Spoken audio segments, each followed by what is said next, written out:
RJ Ledesma. We'd like to welcome all of our guests, especially those who are just coming in for this afternoon. We would like to beg the indulgence of our guests. If for those, the delegates who are still upstairs, roaming around the different exhibits, may we kindly invite you to please join us again down here at the ground floor as we continue with our discussion. And to all of our other guests, we would like to ask you to take a seat in deference to our speakers this afternoon. So again, please take your seats. And right before we begin again, please can we flash our hashtags on the screen if you've got questions, comments, feedback for our speakers. And at the same time, if there's a particular startup that you liked upstairs, you want to take a photo, tell more people about that startup, please go on Instagram, go on Twitter, go on Facebook, and use the hashtag Slingshot MNL and APEC 2015. Now, we're having a very interesting discussion this afternoon, and this time our plenary discussion will be on opportunities in tech startup investing. Now, to tell us more about this incredibly exciting field, we have with us the CEO and co-founder of the region's pioneer business accelerator, JFDI, which, among other things, was responsible for growing a $1 million investment into a $60 million startup in their first 3 years. He also has had many years of experience in the media and creative industries and also teaches at the National University of Singapore and New York University. Dear delegates, a warm welcome please for Mr. Hugh Mason.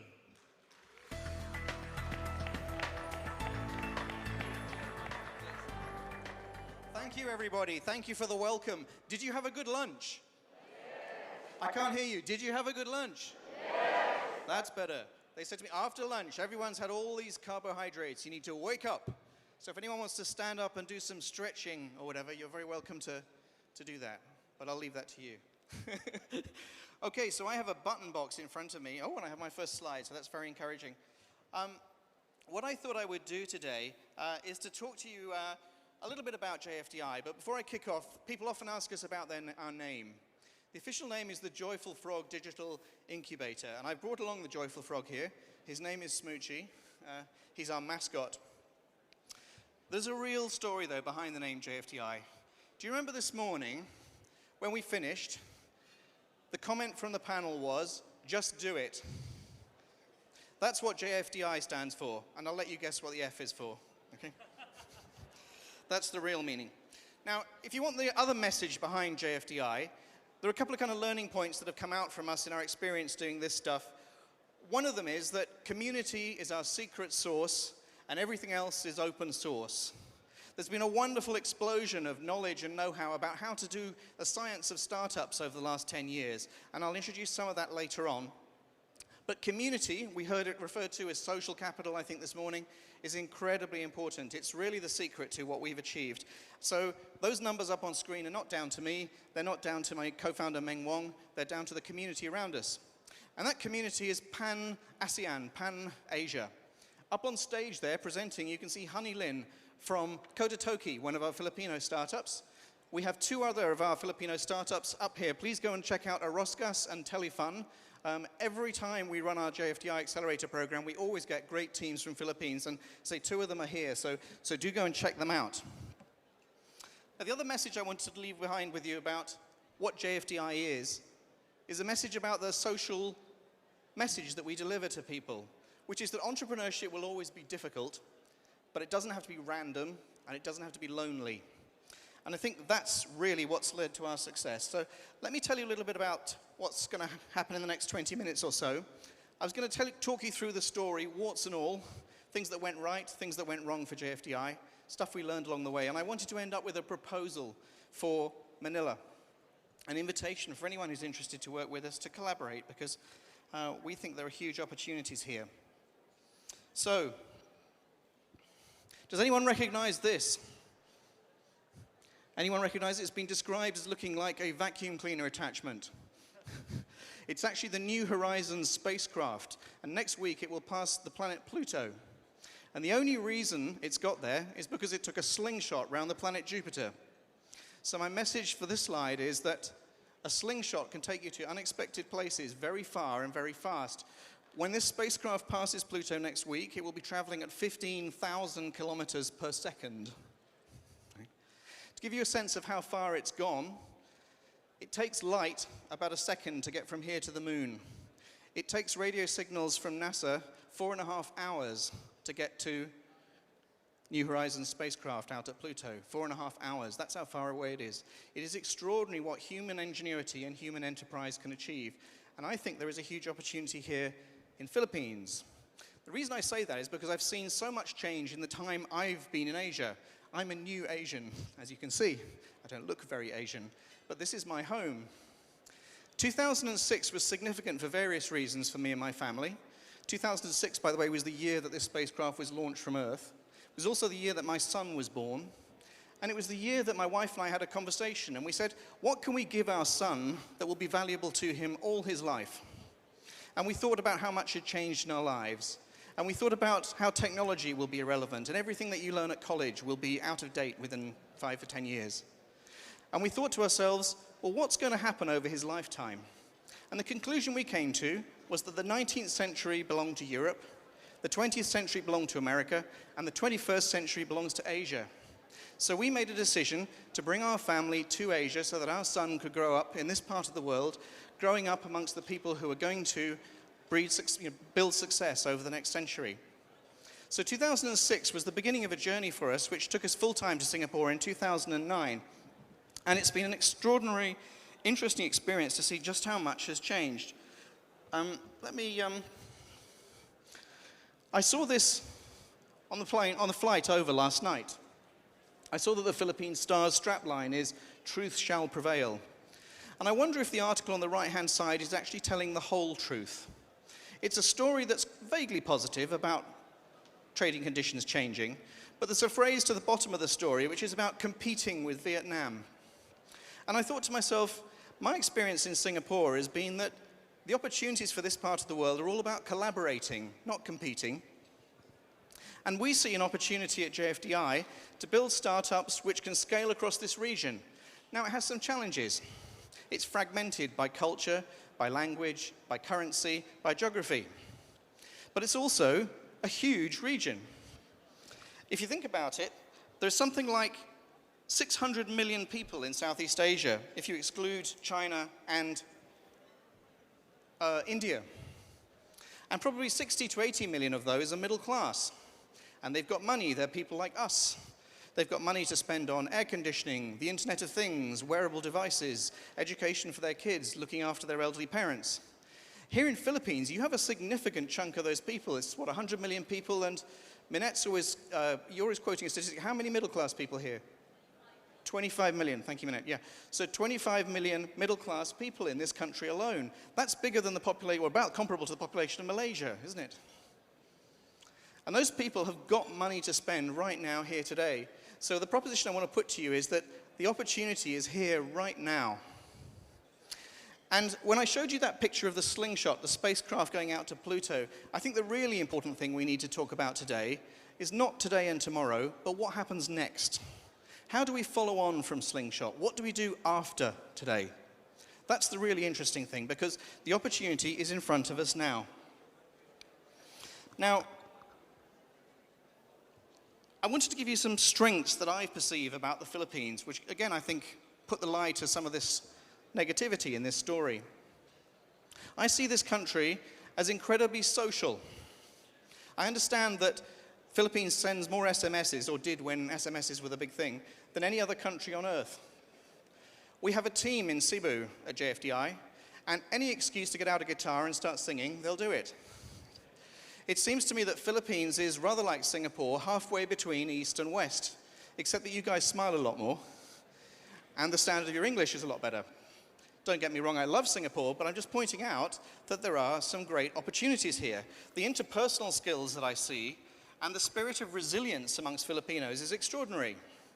Amongst several of my staff, there are people whose family homes have been destroyed by typhoons or earthquakes. They've rebuilt them with their own hands. You'll know that's not an uncommon story here. If there is a slight flood in Singapore, there are calls for the Prime Minister to resign. Right? you have a fantastically resilient, social, communicating nation. And that's why I'm excited in doing startups here. So let's talk about this opportunity for Asia. As I say, it's the scale of it that's exciting. And I think it's the fact that that middle class I talked about is driving demand at every level. When you buy a car, you create demand all through the value chain. When you buy an air conditioning unit, you're creating jobs. Perhaps in the future that air conditioning unit will be linked to the internet in some way, a bit like Nest is.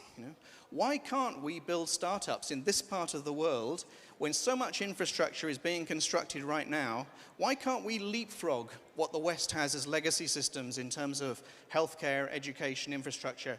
Why can't we do what India did when it brought in telephones? Most Indians have never, ever owned a landline telephone. They went straight to a mobile device. Why can't most Filipinos go straight from nothing to an Internet of Things enabled world? Why is that not possible? You have the engineers, you have the energy, there is fantastic hunger here for change. I pick it up because I work with people every day. And it's not just me saying it. If you look at the stats, we're halfway to a unicorn here in Southeast Asia. Sorry these details are so small. I'll just point out some numbers up on the slide. If you look at the top right-hand corner, Job Street is there. Job Street exited for $500 million last year. That's halfway to a unicorn, and it was a homegrown company. I think it will only be a year, 18 months at most, before we see the first Southeast Asian unicorn. And then I think many more will follow on. And I want to be part of that. And I hope that people in the audience here want to be part of that too, because it seems to me a fantastically exciting possibility. So, let me tell you a little bit about the Singapore story. This picture was taken about a month ago. You might recognize the Prime Minister of Singapore there. We frogged him, as we do many celebrities who visit us. A wonderful event was held at the Istana, the presidential palace in Singapore, about a couple of months ago, called Founders Forum. It brought together people from around the world. And what astonished me was to see the Prime Minister of Singapore telling families in Singapore, let your kids become entrepreneurs. We want you to be entrepreneurs. We want you to take the risks. This is from a very conservative, risk-averse society. And the Prime Minister is there endorsing people to take risks and to build the future, to build a smart nation, as they call it. It was a fascinating experience for Meng and I. There's a picture there of Smoochie on a table with a fan behind him.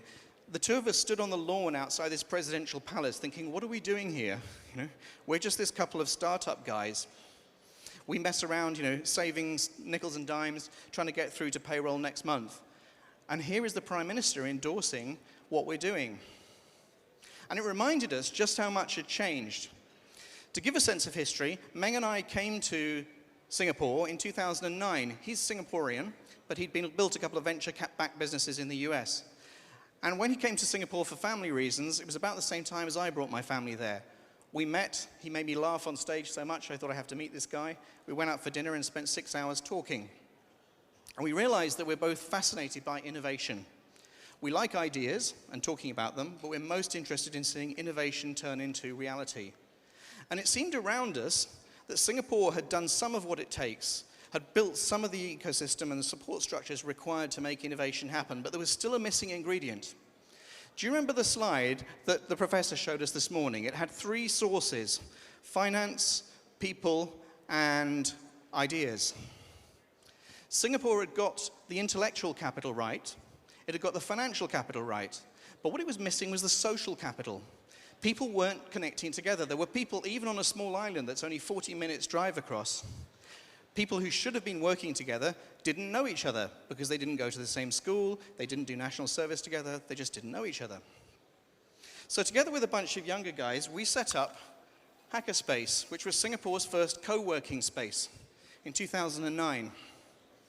It was a tiny space, 1,700 square feet. If you use square meters, I'm sorry, I don't know exactly how many that is. About 120, I think. Is that right? During the day, it was a co-working space. And at night, it was a geek hangout when people would talk about anything geeky, programming, doing sous vide cookery, whatever. And the reason we did it was to bring the engineering community together, the people who can actually build stuff. And that turned out to be an incredibly successful formula. And it also revealed some truths to us, and I wanted to spend some time just sharing some of those truths with you. And I'm going to be a little bit politically incorrect in this. I'm just going to tell you how it was, okay? I'm just going to share our experience. Not all of it may make comfortable listening for everyone in the room. We realized social capital is critical. It takes a village to raise a child, and it takes an ecosystem to raise a startup. That much was obvious. And in fact, it turns out there's a lot of academic research that shows that's true. It shows that learning about entrepreneurship is best done in a community environment, and it's best done where you have people not just passing on money to the next generation, but passing on expertise as well. I think if I were to summarize the history of Silicon Valley, I would say it's two things. Number one, early government support, which created demand for things like transistors and microwave components in the 1950s. And then the second thing is an incredibly helpful social dynamic. Yesterday's inventors become tomorrow's investors. Yesterday's company founders become tomorrow's company funders. On a very short time scale, 3 to 5 years, people who've made money reinvest not just their money, but they also share their expertise with the next generation. And that social dynamic really is the critical secret ingredient. So how do you make that work? It is social, but it's not just about socializing. Sometimes people think, oh, if we run some networking events, it'll all just happen. It doesn't.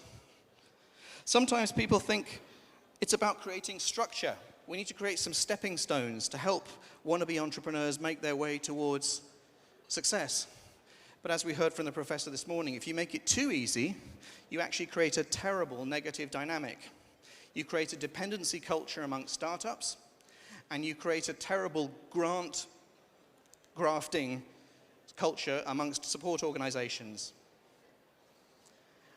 And I don't have a magical answer to this, but I would use an analogy. I'd say it's a bit like sport. All of us could do with a bit more exercise, especially me. Sport for all is a good thing. But if you want to win the Olympics, just building a load of gymnasiums across the country is not going to get you into the Olympics. You also need an elite school where people are disciplined and focused, and where it's about winning and losing, and success is very visible. And I think that's what we've ended up creating at JFDI. We've ended up creating an unashamedly elitist accelerator. There's a very populist way into it. Every Friday night we have an open house. Anyone can come along. But if you want to get into the accelerator, you actually need to show us that you can achieve success. And we only take 4% of the teams that apply to us. We'd love to take more.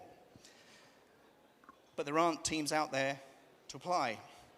So we're in a strange situation in Singapore. The building we're based in has $1.5 billion of early stage capital under management. $1.5 billion looking for seed stage and Series A. And the thing we're short of is investment-ready companies, not money. You'll often hear startups whinging, saying how hard it is to get money. That's because it's hard to build a successful investment-ready business. It should be hard to get money. And I think there's a tension there between a traditional, say, educational structure, which has to be open to everyone, particularly if it's supported by the taxpayer, and has to give people many chances to succeed and fail, and the brutal reality of business, which is that most people don't have what it takes to build an entrepreneurial business. And I think in saying that, I'm going to back up that very stark assertion with a reference. I don't know if you've come across Professor Bill Owlett at MIT, but he makes a very clear distinction between small to medium-sized enterprises, the coffee shops, the lawyers, the design companies, the existing businesses that do create jobs, but they will always stay small because they don't scale. He makes a distinction between SMEs and IDEs, innovation-driven enterprises. And I think it's incredibly important. It's wonderful to see so many people from government here today, clearly busy focusing on trying to create policy and structures. What I would urge you to do is, just because a co-working space looks like a hacker space, looks like an incubator, looks like an accelerator, don't mistake those things. They're all set up for a very different purpose. And the kind of entrepreneur who will set up a small to medium-sized enterprise is not going to transform your economy. They'll create a few jobs, and then they'll stop. What you need to transform your economy is innovation-driven enterprise, and that's 10 to 100 times harder. But the good news is there is now a science about how to do it. We're living at a fantastic time, which is what motivates me to get out of bed every day, to be honest. 10 years ago, I think many of us would have said, you can't teach entrepreneurs. You're either born an entrepreneur or you're not. Now I know that we can teach entrepreneurship because we do it every single day at JFDI. Not just us, around the world, there are hundreds of accelerators working in a structured way, following disciplined entrepreneurship, new kinds of processes. We're still learning how to do it very well, but it is working. To give you a sense, of the 62 startups that we've taken through JFDI, 60% of them have gone on to secure seed funding. Now that's not a success. A seed funding would be a success would be an exit, okay? Or hundreds of jobs created, or millions of dollars in value created. But as an early indicator of success, seed funding is quite good, because if it's investors investing their own cash, they're quite disciplined about it. So 60% of our teams secure seed funding, averaging about $550,000 US. When we look at the teams that didn't go through JFDI, that applied to us, the ones we didn't take in, about 5% of them reach seed funding. Now, we don't know whether it's the selection process or the program itself that's working, but there is something that's making a big impact. And that's very exciting to me, because it seems to me, if you're born in Asia, if you're lucky enough to be born with land or a family that's already wealthy, then you're set up for life. But if you're not, what's your opportunity? I look at my staff in our Cebu office. They're the first generation to work in a clean middle-class job like a call center. But they aspire to more. What can they go on to do? Entrepreneurship gives them an opportunity to work and build something on a new frontier, a world of ideas where a completely different set of economics applies. In the old world, if I dig up a diamond, you can't have it. But if I come up with an idea and I put it on the cloud, you can connect to it, and together we can build something even bigger. The fantastic thing about the digital frontier we're exploring, and all the businesses that transforms, is that it creates a new kinds of economics, a new world of ideas-based businesses that aren't limited by the capital that you start with. There's a whole new science of startups. I won't go into it, but those are two of the books that I'd recommend for anyone interested. The really key thing is that the costs of doing it have come crashing down. Compared to .com 1.0, the costs of building any kind of business empowered by digital technology are now about 1/100th of what they used to be. Just to take credit card payments in the 10 years, 15 years ago would have taken a programmer weeks of coding. You'd have to negotiate with banks. It would have been very complicated. Now it's 2 lines of code and you're done. If you wanted maps, that was an enormously complex thing to do. Now, Google Maps, there they are. You can have them. So the opportunities to create new kinds of businesses and new kinds of business models in particular are fantastic and accessible. We put 50,000 Singapore dollars, that's about 38,000 US dollars, into each of the teams that goes through JFDI. And in 100 days, as I say, 60% of them are securing funding and going on to create lots and lots of jobs, which is actually the thing I'm most pleased about, to be perfectly honest. I wanted to share with you a picture that's emerged for us, which is that when startups grow into big businesses, it's not a linear thing. I think, who here is a parent in the audience? Who's got a kid? Okay, thank you. Yeah, so anyone who's a parent will know that 2-year-olds are not little adults, are they? They're completely different animals. You have to treat them in a completely different way. The same is true for startups. If you think of startups like big businesses and you try and apply the kind of stuff that business schools teach to a startup, you will fail. You need to think in a different way with startups, and this is all quite well documented in the academic literature now. I've broken it down to this kind of simple chart that shows when people come together, the first most important thing is that they need to form a team. You need to have a range of skills. It is possible for lone entrepreneurs to succeed, but almost always it's a balanced skill set. And you may know the cliche about technology startups that the ideal team is a hacker, a hipster, and a hustler. Someone that can code, someone that can sell, and someone that can design.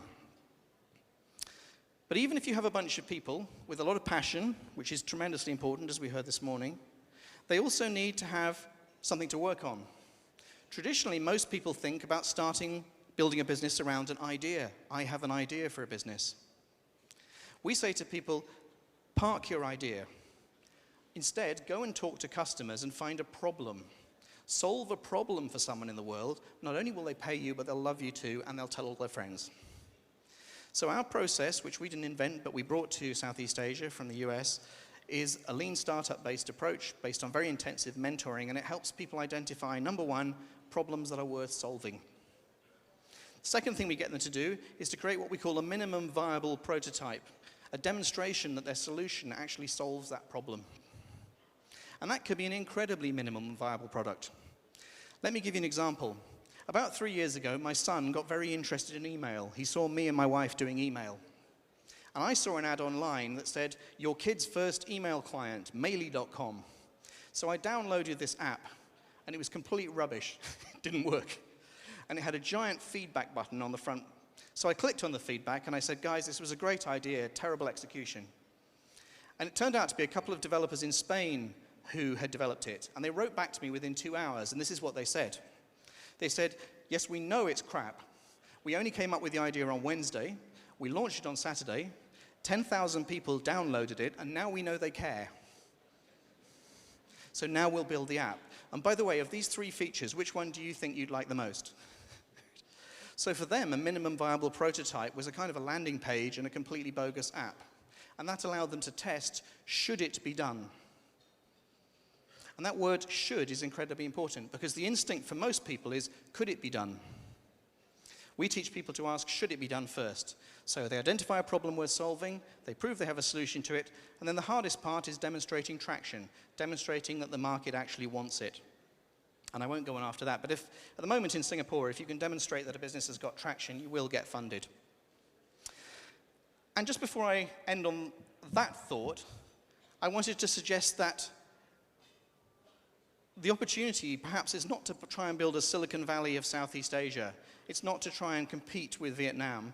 It's to try and build a region-wide ecosystem where we exploit the fact that there's loads of capital in Singapore, so why not get Filipino companies funded in Singapore? If Singapore is a great place to incorporate and a great place to raise money, then go and raise money there. But the Philippines is full of great coders, it's got a fantastic market, and it's got people who can communicate really well in English. So base the operations of the business here.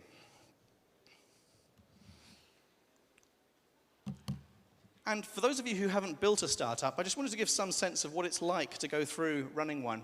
This is a picture, the graph at the bottom was drawn by Paul Graham, the founder of Y Combinator, perhaps the world's most famous startup, accelerator. He says, when you start a project together with a bunch of colleagues, at first you're all incredibly excited, and you think you're going to change the world, and then you try and test it on customers and no one cares. And then you kind of struggle on, and then someone gives up and goes back to their day job, and you think it's the end of the world. But you struggle on and somehow or other pull yourself out, and you get lots of false hope, and then finally you succeed. And they call it the trough of sorrow, and that period is incredibly painful. The purpose of an accelerator is to try and get you through that as quickly as possible, and in particular, to try and help you answer a really critical question, which is, should I be doing this business at all? I mentioned Professor Bill Owlett earlier on at MIT. MIT's tried both traditional incubators and it's tried acceleration. And Bill Owlett summarized the experience in this graph. Line A is what typically happens with incubators. You build businesses which succeed up to a point, and then they become what we call zombie businesses, sort of not really succeeding, not really failing, and they're dependent on you. And this is true for science parks and incubators around the world. Accelerators, on the other hand, either make or break a business. And we think either outcome is good. If we make the business, clearly everyone's happy. If we break the business, we stop wasting risk capital, we stop wasting people's lives, and we can recycle the talent onto something that is going to work. So accelerators are, in one sense, a way of speeding up an uncomfortable experience in life. They're a bit like a football stadium. There are a small number of people down on the field playing the game, and then around them are a huge number of supporters. I mentioned community earlier. One of the things we've realized is how important those people in the stands cheering are. You need the early adopters, you need the mentors, you need people creating the next generation all around you. An accelerator can't exist in isolation. But if you get it right, it's a fantastic way of reducing risk and getting everyone to the result that they want. And I'm just going to end now with a couple of thoughts about what we might do here in Asia. First of all, we hear a lot about the word disruption from America. Some of you may know that there's a very well-known investor who bounces around on stage like this, saying the F word rather a lot. Right? I think you know who I'm talking about. That disruptive kind of approach, I've learned, is not very Asian. Right? The reality is that most of our region is controlled by family-owned businesses that are very well embedded. They have fantastic ability, if we work with those family-owned businesses, to distribute startups, to connect them to capital and to connect them to consumers. Maybe in Asia, instead of disrupting, we should be aligning ourselves with corporate interests. Maybe we should be thinking about a variety of different ways to work together, not just buying startups, but perhaps working with them through distribution partnerships and all sorts of other things. For anyone who's interested, I'd be delighted to talk about that later today or tomorrow. This is my last slide. I wanted to end with a thought that the project I'm discussing with a group of investors here in Manila is the idea that we might build some kind of a startup factory. There are 3 tracks through it. The middle one is a conventional accelerator where we crowdsource teams of talented people. But I also think, as we heard from the professor this morning, there's nothing wrong in cloning stuff that works. Particularly if you want to create some quick wins, why not look around the world, see what's worked elsewhere, reduce the business model risk, and just clone stuff, stuff that's missing. And finally, through a structured relationship with, for example, family-owned businesses, the corporations that dominate Southeast Asia, we may end up being able to build ventures in a structured way to fit the environment around us here. And I wanted to end with this offer. JFDI is JFDI Asia. We're not JFDI Singapore. We would be delighted to work with anyone in this audience who's interested in building the ecosystem. I'm genuine about saying that I think there are huge opportunities here in the Philippines. So if you'd like to connect, you know what I look like. You can find me online. Thank you very much for listening.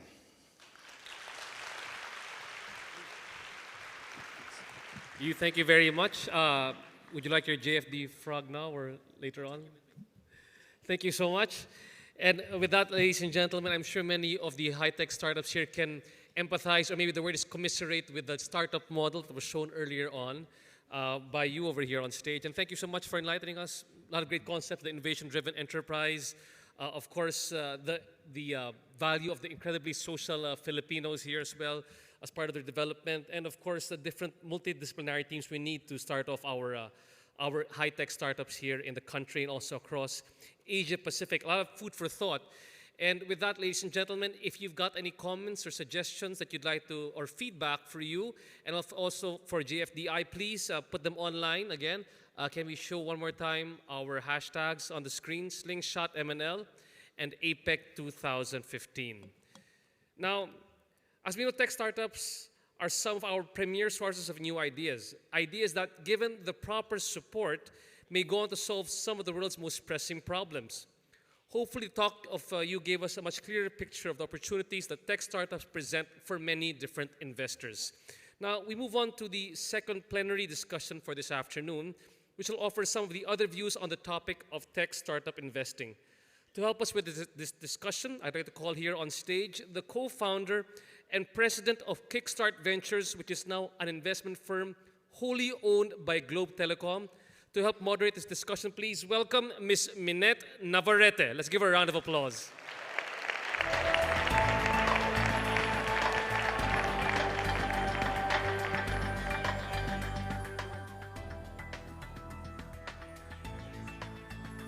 Hi, good afternoon, everyone. Thank you for being here.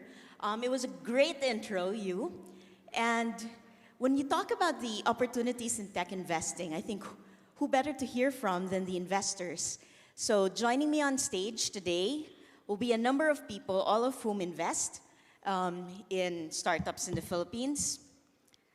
In Asia, and I do want to make that correction. We want to make sure that we have a regional perspective, not just a local perspective. So first of these, I'd like to call Mr. Daniel Herson. Daniel is a clean tech VC and private equities team leader and consultant at the Asian Development Bank. Shyam Menon, who is a director, an investment director at Infuse Ventures out of India. Koichi Saito, Koichi-san, who is general partner at KK Fund, general manager at KK Fund. Justin Hall, I see you're up. Justin is a principal at Golden Gate Ventures out of Singapore. And then you said something earlier about, founders become funders. So there are a couple of people on this panel who were founders, who've also become funders. I'd like to invite Mr. Orlando Vea, who was founder and is now president of Smart Communications. I saw him a while ago. Okay. Jay Fajardo. There you are. So Jay is CEO and founder of Proud Cloud, co-founder at Launch Garage.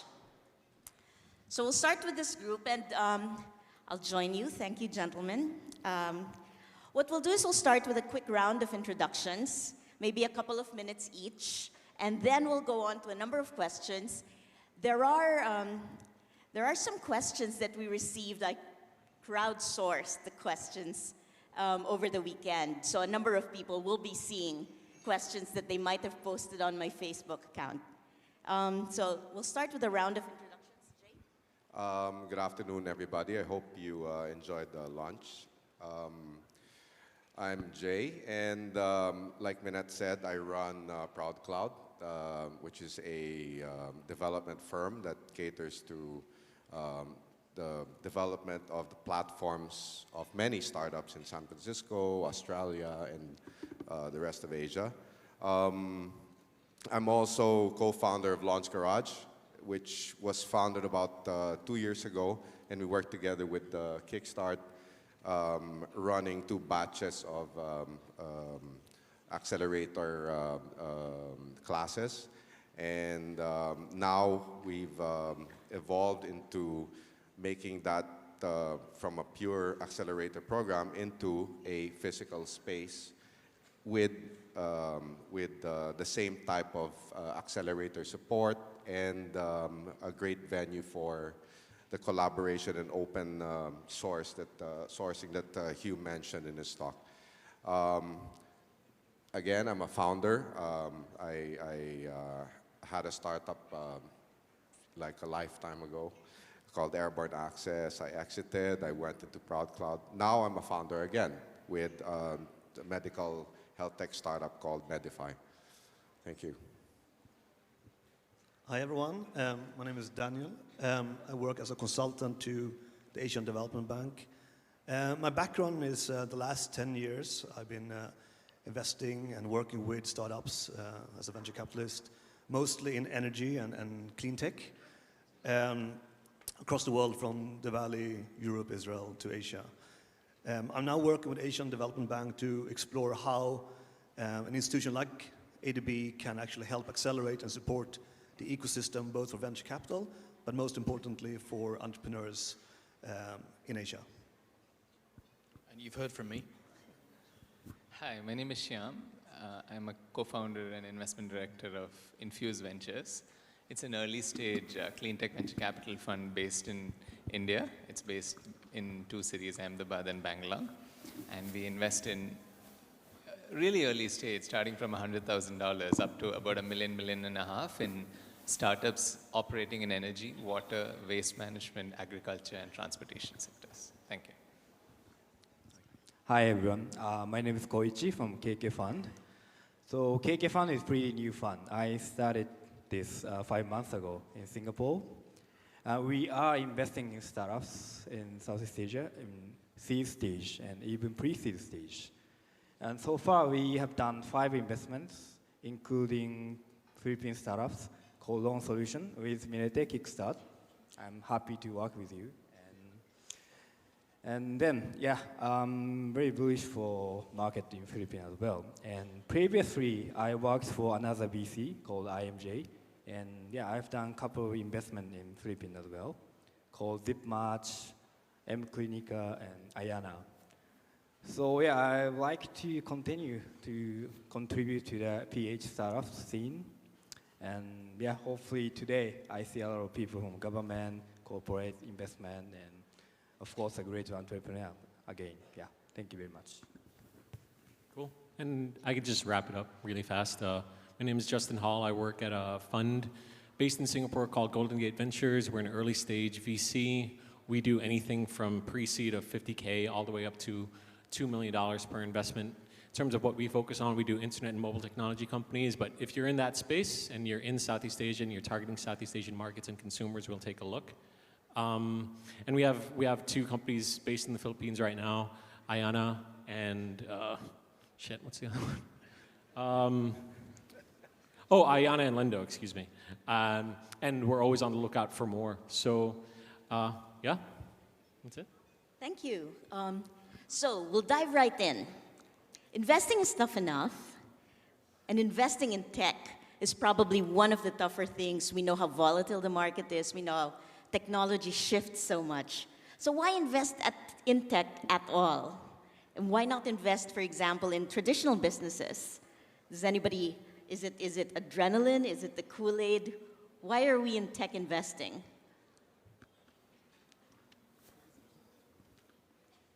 Daniel, do you want to? Yeah, I mean, yes, it is more fun, that's for sure. I mean, there's no doubt. But I mean, the disruptive impact you can have with tech, the kind of influence a tech could have including the bricks and mortar, is not either or. I mean, bricks and mortar businesses are also tech. So I don't see it in that way. It's just that the kind of upside you can have is just a different scale. The exponential growth you can see in tech. That's what makes it really interesting. I know a few years back we had this conversation about why tech is an interesting thing and why you came over to Asia. Did you want to share a little bit about that? Why tech in Asia? I mean, I just think there is a huge opportunity here. There is so much to be built. There are so many things that we all know are a challenge in this part of the world. And as an entrepreneur, every time we see challenge, you see opportunity. So that's why I came here. And I think, picking up on that last question, the interesting thing is we label companies tech businesses, but I wonder if that's a misnomer. You know, we don't label old-style businesses pencil businesses because they happen to use pencils, or, typewriter businesses because they used to use typewriters. Technology makes a whole load of things possible. And to me, technology has the opportunity to transform the lives of people in a positive way. And I love doing that and being part of a community that's doing it. So that's why I came here. Yeah. Justin? Yeah, there was an article recently in The Economist that said that the next big opportunity, the next big billion-dollar companies will be companies that are serving the 99%. That you don't have to target this 1% to do very, very well. And Southeast Asia is a very good example of companies that are serving the 99%, that are kind of bottom of the pyramid, providing these solutions. And these solutions are actually huge opportunities, huge multi-billion-dollar opportunities. And you can only find those companies by working in emerging economies, developing economies like those in Southeast Asia. So that's why tech here it's a different beast than what you see in the States. It's much more interesting, it's much more innovative, and arguably the impact to the average person is much higher here than a very, very niche product or marketplace that you'll find in Europe or the United States. Shyam, I'm sure you can see some of those in Bangalore. Absolutely. So in India, we focus on the sectors I mentioned: energy, water, waste, agri, and transport. I mean, not necessarily probably the sexiest topics, but with technology, you're able to make some significant inroads in each of these segments and actually make a whole lot of things more available to the 99% in India than what was possible till just a few years ago. I mean, you're talking about a country which is 70% rural, and now to be able to get more of these, get energy across to them, get more safe drinking water across, make agricultural productivity improve. So many aspects, recover value from different waste streams. Technology is enabling a whole lot of this, and we are investing in startups that is enabling that. So maybe the price points that you can hit with each of these products in India may be lower, but the volumes and the scale makes it worth it because you're addressing a huge population with it. No, I think the transformative power is certainly there. Having said that, there are huge risks, I think, when you're trying to cater on a massive scale without necessarily having the individual spending power and disposable income of the first world communities. So what are the risks that you see in tech investments, particularly the ones that are in Southeast Asia? Jay, have you seen a number of those, I imagine, particularly in early stage? Well, I guess when you make your evaluation of certain investment targets, the first thing you definitely have to look at is, just everybody has developed their own set of evaluation processes. And number one risk definitely is the team. Since Asia is very unique with regards to culture, it's not the West. Will does family pressure come into play? Will that founder suddenly just quit midway because his family is pressuring him to quit or to get a real job? That's a very risky thing. But I guess we have to live with it. We just have to adapt. Of course, the ideas are definitely risky. That's why nowadays, Hugh showed us the chart about the 1.0 2004 to today. You definitely have to evaluate based on real things like traction. It's better if there's somebody actually open this wallet to pay for the service. So now that's how we select good target investments. Koichi, it must be quite different coming from Japan. That's right. So one of the risks is internet business, right? Tech business is growing so fast here. So I have to admit that. But on the other hand, the logistics, payment, banking, so the infrastructure didn't catch up so fast. So here is a gap between, the business itself and infrastructure. So there is a risk. There's one thing about Southeast Asia that many companies outside looking in don't really appreciate, is the, let's use a big word, heterogeneity of each individual market in Southeast Asia. And it's a double-edged sword because if you are not aware of that and you're a local entrepreneur, you could do really well in your country, you could be the best in your own country, completely take over the market. And the moment you go overseas or you go to your neighbor, you go from Singapore to Malaysia or Thailand to Cambodia or anywhere like that, you will find 3 other companies do the same thing as you, and they've been doing it for like 3-4 years, and there's no way that you're going to encroach on their space. So those countries, or those companies, they may not be able to get funding, or they won't be able to expand past their initial market, and they'll just eventually die. But on the other side, if you can successfully scale up and you're operating in 2 or 3 or 4 countries and you're a top in maybe 1 or 2 positions in each of those countries, you are in very good position to exit or get acquired or anything like that. So it's a double-edged sword. It's really hard to scale across Southeast Asia, but if you manage to do it well, you're going to get an exit, whatever that might be. No, I agree. I think one of the huge opportunities, and you mentioned it earlier, the opportunity to collaborate. So very frequently, we tend to think of markets as being against each other, competing with each other. We tend to think of investors as competing with each other. But as you'd have noticed from an earlier mention by Koichi, we invest with each other. And then the investor behavior is like that because it's important to try and get as many different perspectives. So one of the things we talk about in the startup world is about the need for more transparency, the need for collaboration, the need for more generosity. Do you, when you make the investment, and that's not typical in many industries where you are taught to not leave money on the table, how do you put into practice, I guess, the more startup-friendly practices, particularly when you are putting real money, substantial amounts in startups with a high degree of uncertainty? Sam? So it's a very important point that you actually raised there. So now if you look at topics like energy, water, waste, and you have first-time entrepreneurs, now I'm talking specifically from India because that's my experience. Most of them don't know how to go about doing it. I mean, so they wouldn't know how to negotiate with you as a VC. And if you really wanted, you could potentially take full advantage of the whole situation. But what we've realized is that never pays in the long run. So you have to, that's where incubation centers, acceleration programs, the whole hand-holding of the entrepreneurs come in. I mean, you have to educate them and get them to understand the holistic picture. Otherwise, they will trip up along the way, even if you try to take advantage of them in the beginning. So that's never a winning strategy. So in that context, what we try and do, and a lot of other early stage investors in India are similarly trying to run a lot more programs such as incubation and acceleration programs with with government support wherever we can. ADB, for example, is helping us run our accelerator programs in India. And we try to make available some soft money, which non-dilutive capital, which is available to them in the early days. So we do our best in terms of capital and mentorship and hand-holding as much as we can. And that is one way by which we try and show generosity.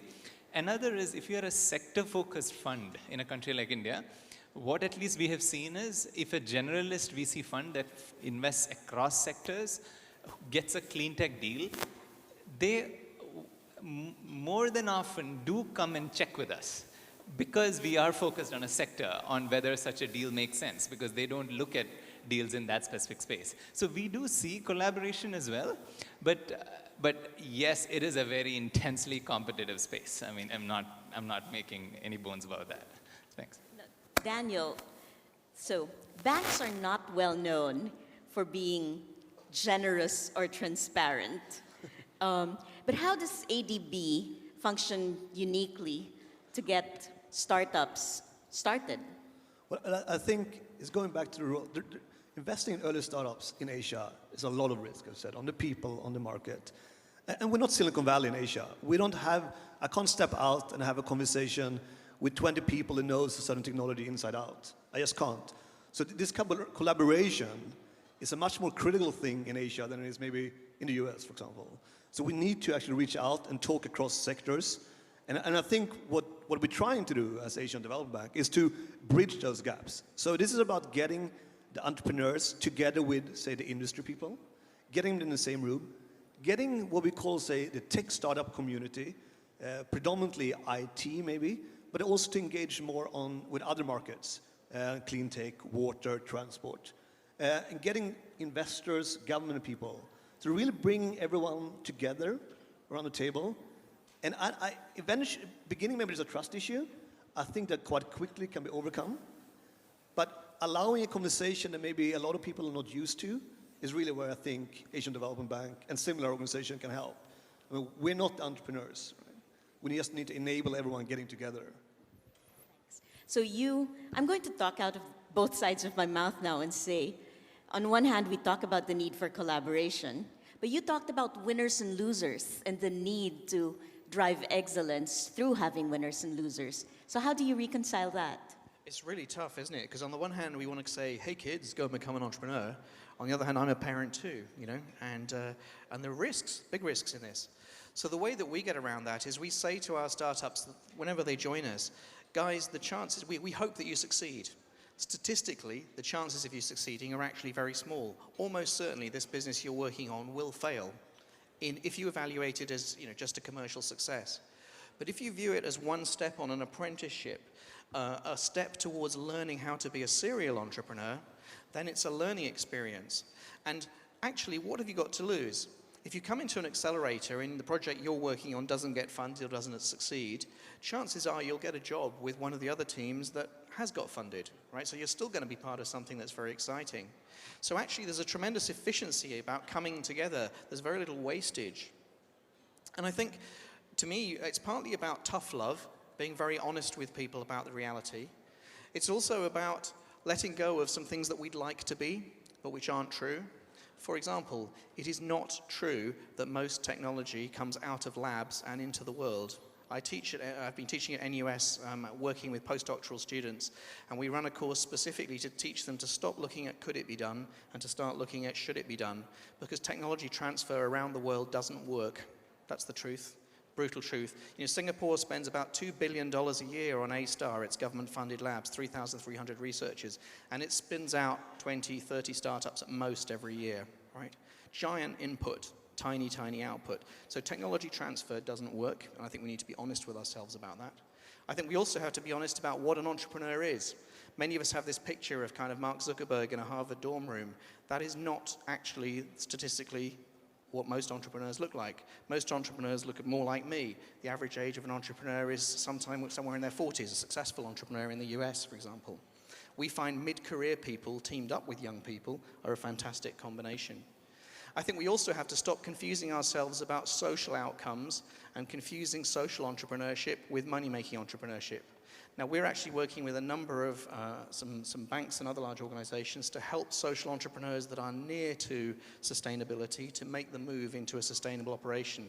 But we should stop confusing ourselves that social entrepreneurship is the same as this stuff, because it isn't. China was pulled out of abject poverty by ruthless capitalism, not by charity, not by social enterprise, by absolutely ruthless capitalism. Now, maybe there's a tempering that needs to happen there. But I think we have to be honest with each other and honest with the startups we're working on that almost certainly most of the projects you try are not going to work. So there's an issue there about coping with failure, and I don't know if that's one of the things you wanted to talk about, but it seems to me to be really essential too. That's important. I think I want to hand over to Justin for a little bit. So Golden Gate asks quite sharp questions. And is there a way that how do you deal with first-time startup founders when they come to you with something brand new and you want to ask them all the really sharp questions to make sure that they know what they're doing? I think it's a difficult question to answer. I think we have to be sensitive. I think it does the entrepreneur a disservice if we're not very blunt with our questions. And every VC I've met, whether it's in Singapore, whether it's in the Valley, anywhere across Southeast Asia, they are incredibly pressed for time. So if you are speaking to an investor and they're being very wishy-washy and they're not giving you any direct questions, they're either avoiding saying no and they're just being very polite about it. If they are very interested, they're going to be very direct, very blunt. Many times they are going to be extremely insensitive or very rough. And I've met a few very successful VCs in Singapore that are just super blunt. And if anyone here has interacted with Jeff or Seaman from Rakuten, like these people are just like super harsh. Or Toivo from Skype, like these guys they know what they're doing and they're going to be very blunt. So take it personally if they're just being wishy-washy, because then they're not passing on you or they're not being direct with you. If they're asking you direct questions, that's a good sign. Yeah, I think I've heard it said, the best answer is a yes, the second best answer is a no. A maybe is the answer you really want to avoid if you're a founder. So we kind of, say tech investing as if tech was a single homogeneous space. But actually, are there particular sectors that you gentlemen are interested in, that you want to invest, that you want to promote? Is there anything you're very focused on? Koichi, I know we've had some conversations about what you're interested in finding. Okay, so I focus on only online marketplace, which is a platform business, which has a buyer, seller, and supplier, user. The reason is very simple. So I frequently talk to the potential buyer in Japan, what they want to buy, what they want to invest, and they said online marketplace. Because the last 10 years in Japan, in that sector, it has been grown so fast. So marketplace, there are a lot of potential buyers in Japan and China, so that's why I focus on that space. Thanks. Jay, you and Georgia are going to start something fresh. What are you guys looking for? Maybe I'll call Georgia also. Well, there's really, without looking into the verticals, okay, because everything is interesting, okay, and everybody here will agree that they're in it for the money. So it has to be have good mass acceptance, highly scalable, quick ROI, or not quick, I mean relatively fast.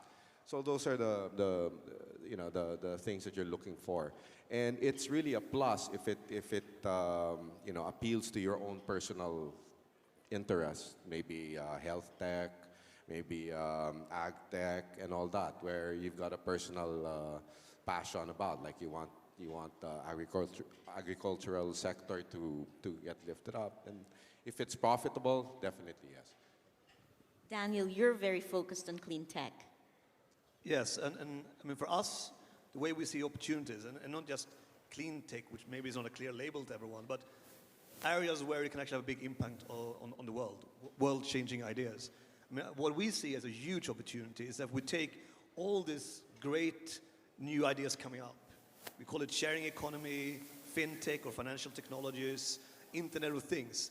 And if you're starting applying those essential solutions to really, really big problems, to our factories, to our farms, to our cities, to transport, I mean, the potential is enormous. We're just looking at what, say, Airbnb has done for the hotel industry. We're looking at what Uber, Grab Taxi have done for taxi industry. Imagine what we could do if we apply the same kind of thinking in creative and entrepreneurial spirit to addressing our manufacturing industry, right? The Internet of Things for manufacturing. Or, as we talked about during lunchtime, what does an Airbnb look for farmers? You know, how can they share equipment, for example, using mobile or something? It's just, and I think we're just beginning of it. So for us, getting all these great minds in here, all these entrepreneurs, to focus on some really, really big problems, I think is a great opportunity for next decades. No, I think that is a great thing. So we're starting to talk about the different shifts in technology and business models. Are there any particular shifts that you guys are seeing out there or that you're looking for? When we set up at JFDI, we thought we were setting up an accelerator that fundamentally would focus on technology innovation. And the question with technology innovation is, could it be done? You know, will the technology work? What's actually happened is we've ended up doing a load of business model innovation. Most of our startups are asking the question, should it be done, instead of could it be done? And so we've stopped focusing on particular technology areas and instead have started looking at, well, it's actually our understanding of the market that's useful. And what I see across Asia is that the future of Asia is about urban middle-class living. It's about big cities. It's about everything that happens in cities, and it's about the things that feed those cities. And so that's the area we're focusing on. I don't want to call it smart cities because I have a hunch that smart city will sound as unsexy in 10 years' time as microchip or information superhighway does now. But something to do with urban living is the area that we're interested in. Everything that makes life more friction-free and easier in an urban environment. So from an Infuse point of view, from the way we look at things, what we're seeing is even without any fundamental disruptive tech innovation, without any of that, what we're trying to do is enable adoption of already existing tech in countries like India. So what we're trying to do is why, if there is so much amazing tech that has been developed over decades in the West, etc., why isn't it being adopted in a country like India, for example? So we're trying to figure out what are the blockages to adoption and try to address that through either financial engineering. It can be a different way of marketing, different pricing structure, different multiple financing options. So different channels to market. So we're looking at different ways by which existing technology could get adopted. And similarly, if you have digitization happening in so many sectors, how can it enable agriculture? Agriculture is a focus area for us right now, trying to increase not just the yield, but to increase the efficiencies across the value chain for agriculture. There is a lot of low-hanging fruit because of how inefficiently it has been done over the years. So we are trying to reduce the amount of water consumed, amount of wastage of vegetables and crops that are created which never make it to the end market. So trying to reduce a whole lot of those wastages is something that we are trying to focus on. So when you talk about things like improving infrastructure or looking at the underlying drivers for entire industries, we can't just talk about the private sector. I think the public sector is a very important participant in this. Have you seen any, best practices, good practices in your experience, whether in the markets that you operate in or in other markets around the globe that perhaps Southeast Asia might benefit from?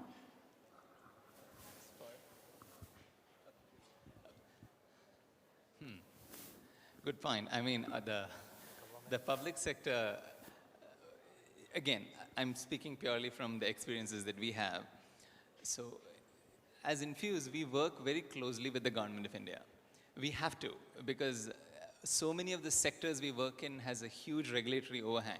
Let it be energy, water, waste management, agriculture. So you're talking about, we have worked very closely with the Ministry of New and Renewable Energy, Ministry of Power, Ministry of Agriculture. You have to. So we try and work with them to enable startups to grow. So presently, regulation and policy may not be structured in such a way that startups can even probably qualify for many tenders, for example, coming from the government. So we end up working closely with the government to try and enable those adoptions.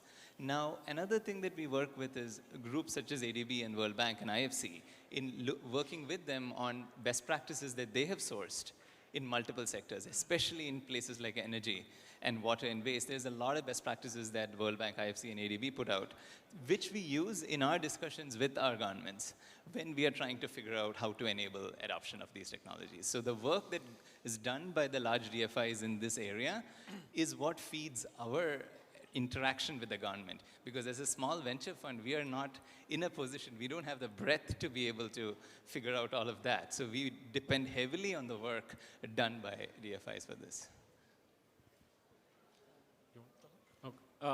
Just super fast. I think Singapore, far and away, is probably one of the leaders when it comes to private-public partnerships, specifically in terms of catalyzing the venture capital industry. And it is second to only Israel, and in many instances, I would say it's equal to, if not better than Israel, in actually successfully catalyzing that industry. And this has been a long-term progressive economic policy since, I would say, the early noughts, like 2001. And even since early, like 1993, when they really started getting into this, Singapore has created government policies that have completely reinvigorated the VC industry. Like, Golden Gate has personally benefited from that. I know JFDI has also personally benefited from that. In terms of specific actions that the government has done to help really improve this, they've done like two-tier validation where the government will give a grant to a startup, 50K, 25K, it's non-dilutive, it's yours. And then they'll give you more if you can validate your startup by getting third-party investment. So if you approach us and we'll say, sure, we like you, we'll give you 100K, the government will step in and give an additional 100K. And they've done this for pre-seed, they've done this for seed, and now they're doing this with Series A, where they're literally giving up to 10 million bucks to Series A funds. And this is as an American, where I'm used to just completely inefficient government, this is the most efficient thing I've ever seen when it comes to startups. And the Malaysian government is catching up. And the Malaysian government is doing extremely well in this respect too. Living in Singapore, I found it fascinating watching the way the government's policy has changed in such an agile way. The truth is, working with entrepreneurship, you have to kind of probe reality. Some of the stuff you try is going to work out, some of it's not going to work out. And I think one of the challenges for governments around the world is that if you announce a public policy, traditionally voters expect you to do the right thing. And if kind of $50,000 gets wasted, that's a really big thing. Now the truth is, we make mistakes, $50,000, $100,000, $1 million all the time. That's the reality of being an investor. If we had 20/20 vision looking back, would I invest in the dud companies that didn't work out? Of course I wouldn't, but I don't have 20/20 vision. So I think there's a fundamental cultural problem between when government tries to get involved with entrepreneurship, is that the risks involved in terms of policy implementation are quite high.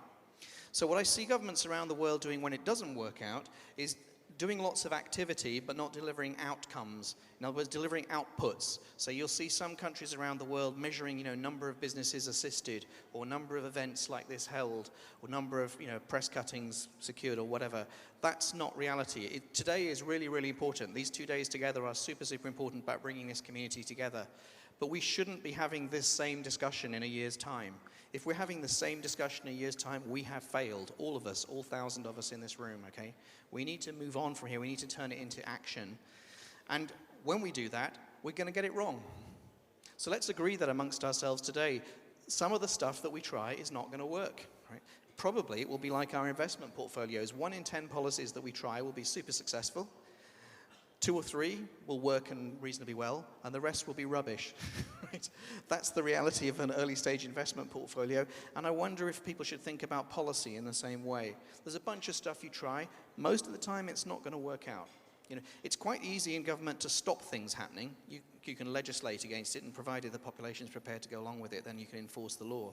But to actually change behavior is really hard. So you have to kind of nudge stuff, and some of the time it's going to work and some of the time it isn't. But the critical thing is to focus on outcomes, not outputs. And all too often, public policy dissolves to looking at outputs. Daniel. Just from the perspective of, let's see if this works, from the perspective of an organization like Asian Development Bank, and I fully agree, we don't know how to build startup ecosystem in the world yet. It's experimentation. I mean, accelerators like Y Combinator, JFDI did not exist 10 years ago.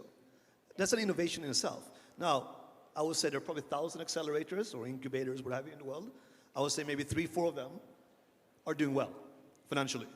So that's pretty, and we have some idea what might work. We also have a lot of ideas what might not work. So it definitely needs to be more open-minded to experimenting with policy and support. We need to learn where there is learnings, right, including the failures. So, that's obviously critical. But I think the starting point is also we need to educate. Organizations, there's tremendous amount of power in the governments and in big development institutions, but they might not be that aware around how the startup community works, what they need, how a venture capitalist thinks. Actually, educating the policymakers in a constructive way in events like this is absolutely critical. It's easier in a place like Singapore, but we need to have that dialogue across Asia.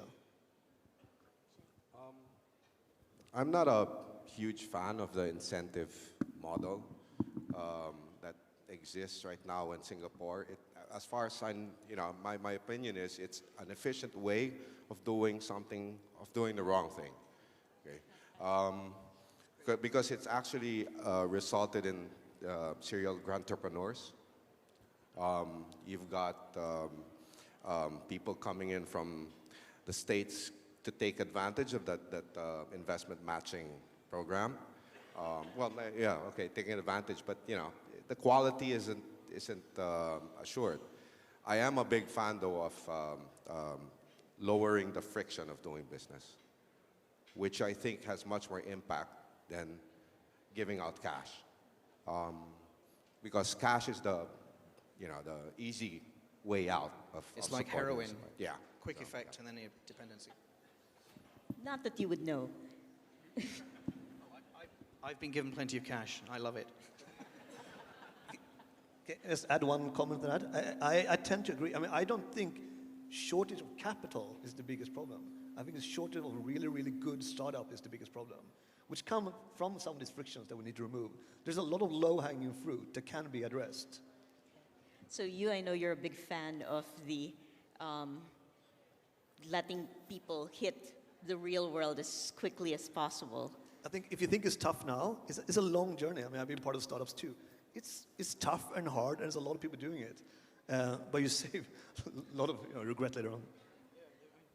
When Meng and I set up JFDI, the advice we had from the founders of Techstars, one of the world's first accelerators, was this is a 20-year project. Don't start this unless you're going to stick with this for 20 years. We're now 5 years into it, and I really, really know what they mean. There aren't quick fixes. It's about changing culture. Silicon Valley's had 40 plus, 50 years to become what it is. We need to take that kind of a view. We're going to make some mistakes, and we mustn't create dependency. I totally agree with that. Justin, how do you guys at Golden Gate make sure that you don't create dependency on your, when your startup founders come to you and you've handed them the check? How does that work for you guys? Work for us in terms of? How do you make sure that you make them strong and competitive, market ready? I would hope that by the time that they approach us and that we invest in them, they're already somewhat market ready. I think that there are many different models that VCs adhere to. Like you have the JFD model, the incubator model, which is very hands-on, and then you on the other side, there's the VC model where we'll be a board member, we'll be proactive with you, we'll give you good terms, here's the money, you need to sort this out on your own. And we simply adhere to that model. That's not to say the JFD model doesn't work, it's just not scalable for us. But kind of going back to the value that VCs can provide, I think you have very proactive VCs that can stick by the side of the entrepreneur, that can guide them through follow-on investment, that can introduce them to the right networks, which is, at the end of the day, 99% of the value that VCs can do. And if they say that they do other kind of strategic value add, a lot of the times they're just blowing hot air. I think a lot of the true value that they do is just like being pro-entrepreneur, pro-friendly in terms of the terms and the agreement, and just introducing them to other people with more money than them and other networks to help them grow their business. That's what we would do at Golden Gate. So one of the things that's come up is that, very close to what Jay said earlier, is that sometimes a lot of the ecosystem produces very early stage startups, all the seed stage. There's a lot of support at seed stage. And then in the gap between moving from seed stage to Series A, all of a sudden, not a lot of support, not a lot of funding in Southeast Asia, and not a lot of traction. Is that something that you gentlemen are seeing in the different markets you operate in? No, you want to go? Koichi. I mean, there are a couple of the Series A investors in Southeast Asia, but that's true. Some country in Philippines and Vietnam, yeah, the number of the VC is limited who is willing to invest in the Series A. So as seed investor, I really, have to talk to a lot of potential investors and bring them and show them the opportunities, how the big is the market in Philippines as well. So as seed investor, at any cost, I have to bring money from outside, even outside Southeast Asia, Japan, China. So that's true. Yes, there's a limited to the number who are putting money on the Series A and B, but seed investors also have to really work on hard to bring money from outside Japan, Southeast Asia. You? I actually think the transition from seed stage to Series A is 10 times harder than the transition from startup to seed. At seed stage, you just have to tell a story and show some traction. To get to Series A, you need to be able to produce numbers and a rationale that's much more like a conventional CFO, business school business plan. And during that time between, perhaps the 18 months that you get runway for after seed stage, you've got to not only hit the numbers every month, you've got to transform the culture of your business from being a startup to being a growth business. Because don't forget, nobody wants startups, okay? Nobody is interested in startups. What we actually want is growth businesses, okay? And that is a really hard transition to take. And at the same time, you've got to develop your technology, you've got to develop your business model, you've got to bring extra people on board. I think that's a tremendously hard ambition. Now, to pick on something Justin said, our view is that in an environment where you've got lots of tacit knowledge in the air, like Silicon Valley, you can just rely on the market, people will pick up what they need to do to make that transition. But in a market like this, I don't think we'll ever get started if we work that way. I think we have to give people stepping stones. We have to give people more structure. We don't go out onto the street and say, hey, you're quite good at drawing. Why don't you design this skyscraper I want to build? Yeah, you could do that. But yet we say to people, you've never built a business before. Here's $2 million. That's crazy. We need to give people structure, and we need to give them. There's no other profession in the world where we give people so much, so much risk, so much early without that kind of support. So I think we have to provide some kind of support. And how we do that in an Asian way, in this context, I think will be very different than the way it's done in Silicon Valley or Europe. Shyam? So if you look at the money journey for the startups in India, it has been very interesting in the last 10 years. So over the last 10 years, this whole concept of angel networks have blossomed to enormous extent in India. Now there is an angel network. I'm not talking just about the major cities of Bangalore, Bombay, Delhi, Hyderabad. I'm talking now you go to tier 2 and tier 3 towns in India. There's a movement called the Native Angel Network, so which is about small business owners in tier 2, tier 3 towns coming together and providing very small seeds. So you're talking about $10,000 to $50,000 to potential entrepreneurs in the region solving their problems. So that angel scene has blossomed significantly in India. So the seed stage capital shortage is getting reduced, but the seed to Series A, that gap is still significant. So that is where there were not that many early stage funds, but that there are more coming in now. And also because there was a whole lot of growth equity funds that was available, which would do that 5 million plus, but very few doing the $500,000 to that 2 million. And since the competition in the growth equity funds amongst growth equity funds for deals became too high and valuations became too rich, they are moving back. They are taking an earlier step, and many of the growth equity funds are now doing earlier deals, and they are willing to do 1 million, 2 million. So we can see those guys, there's more seed to Series A gap getting filled by growth equity guys going back, and some more of the angel guys, especially the ones in the tier 1 cities, stepping it up and giving even a little more. So it's interesting to see how that gap is slowly starting to get So I'm filled. reading seed is the new Series A. So really quick in the last minute, tech bubble. Yes, no, too far from Asia to worry about. Quick round. Jay? I don't see it here in Southeast Asia. In fact, there's really a shortage of deal flow. Yeah. I Daniel? agree. Not here in Southeast Asia. Right. Maybe some other parts of Asia is a little bit, but not here for sure. You? Sorry to be boring, I agree. I think there's a bubble. Yeah, not yet in Southeast Asia, but I think the investor is the one who is also creating the bubble. So we investors also have to look at the market price very carefully. So No bubble, but there's so much money coming in now that I think certain markets, you're seeing elevated valuations. I wouldn't say it's a bubble. So Indonesia and Singapore, I would say, are the biggest culprits there. Thank you. So we've run through the first 45 minutes. And just to sum up, I guess, when I think about opportunities in tech investing, you would have heard from the panel, really the big thing is about the transformative power of technology. And not technology in isolation, but technology in partnership, in collaboration with traditional businesses, brick and mortar, retail, real businesses working together. And it's technology as a driver to make it grow faster, scale bigger, and lower barriers to entry. That's what we're in here for. Yes, there are risks, but there are risks everywhere. And I think quite a number of the panelists have said that they mitigate the risks through both the participation in the funding rounds as well as in coaching, in mentoring, in making the introductions, and in collaborating across the region. So building the bridges so that we're not looking at investments in isolation, but looking across different networks, different industries, different markets.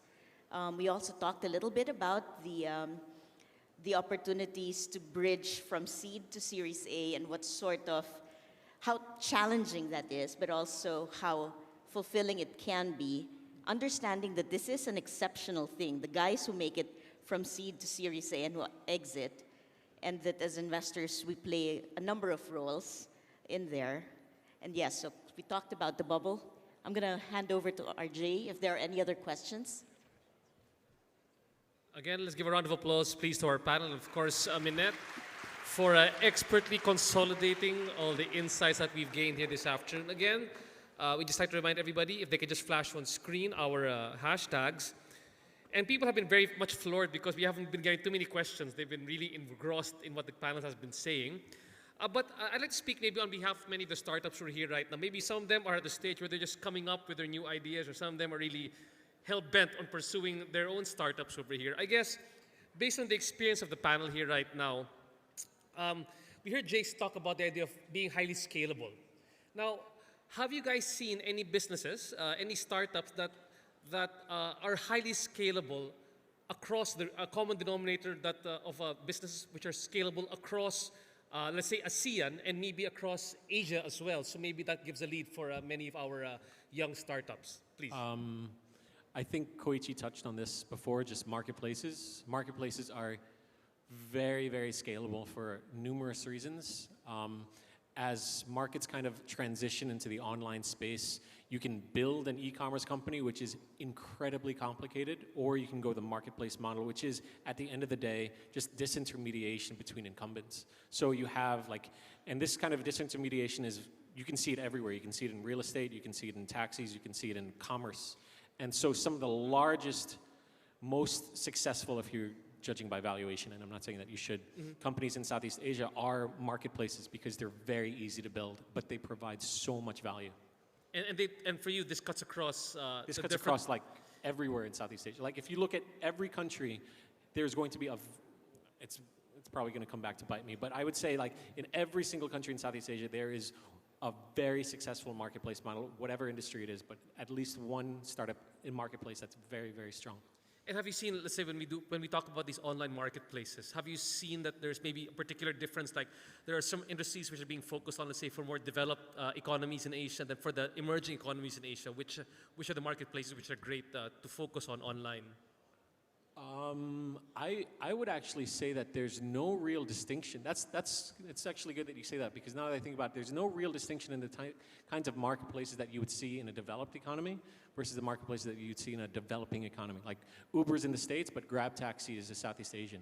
Like you have, in many instances, depending on the model, there are more innovative marketplaces here than in the States. Like Carousel out of Singapore, you don't have a mobile-centric seated person-to-person marketplace. It's still Craigslist in the United States. Here it's Carousel, and there's a Bukalapak in Indonesia. There's so many very innovative marketplaces here that they don't do in the States because these e-commerce solutions there are already so refined that they don't need that yet. Interesting. Anybody like to add to the discussion? SaaS services can work very well. We have one of our most successful companies called TradeGecko. It's a supply chain management system. Lots of stuff is made here in Asia and shipped elsewhere around the world. And if you're a huge company, you can have SAP. If you're an SME, then you can have TradeGecko. So that's been very successful for us. The other thing I was going to say was that stuff that grows out of Asian culture.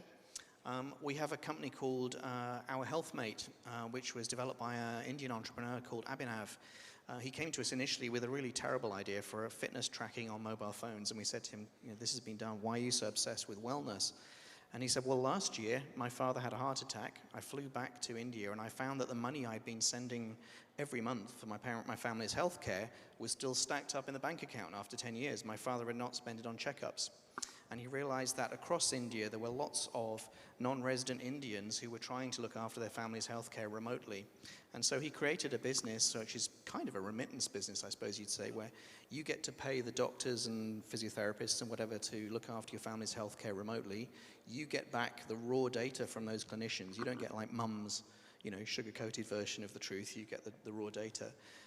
And you pay for it directly, and it's been phenomenally successful. And to me, that grows out of the way that Asian families live. So those kinds of businesses also, I think, work because social behaviors are quite scalable.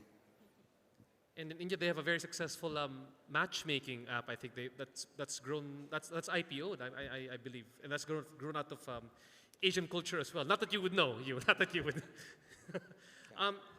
From India, are there any interesting things that you think are scalable across the region that you've seen? Both points that Justin and Hugh mentioned are, on the money. It's the marketplaces and SaaS are definitely the most scalable that we have seen. Of course, even in the businesses that we operate in, even within clean tech, it is businesses that have a SaaS bend or a marketplace bend for at least the spaces we operate in that are actually the most scalable. So, I can't argue with either of it. Yeah, I think it follows. There are obviously a lot of similar preferences across the different markets. We talk a lot of the B2C or to consumer, but businesses tend to operate quite similarly across countries because they operate across countries. So a lot of the sort of enterprise and B2B business models are transferable. And in fact, you don't necessarily have to transfer them yourself. They might actually be one of your customers that transfer it for you. So there's a huge, it's a highly integrated region.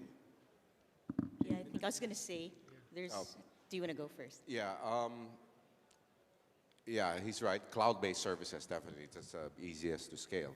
But with regards to nuances in markets, like the Philippines, for example, has a huge potential with regards to remittance, which is unique to the Philippine market. And however, you hit other markets, then you get hit by different types of policy regimes where you cannot operate the same way. However, region-wide, the opportunities are in payments and banking, because bank people are not, our market is very low here. Credit card penetration is still very low. In fact, I'm not sure that the e-commerce structure is actually going to help that. The current one where we provide cash on delivery, we get spoiled. The consumer will get spoiled with cash on delivery, and then the use for credit cards online becomes Now, I was going to say, there are some opportunities that are global, and I think the important thing for those of us in the Southeast Asian region is to remember that the world is bigger than Southeast Asia, and to look for the things that are common around the world. And I think that has to be the range of ambition. So cloud, Amazon Web Services operates practically everywhere. So businesses built upon AWS services have a great potential to scale in very many places around the world, whether it's in Southeast Asia or the Americas or Africa or Europe. In the same way, there are disciplines that have a common language. Accounting, unsexy as it is a common global language and a common global culture. So things that provide, and there are startups that provide those services, because that has an opportunity to scale, whether it is in the Philippines, elsewhere in Southeast Asia, the rest of the world.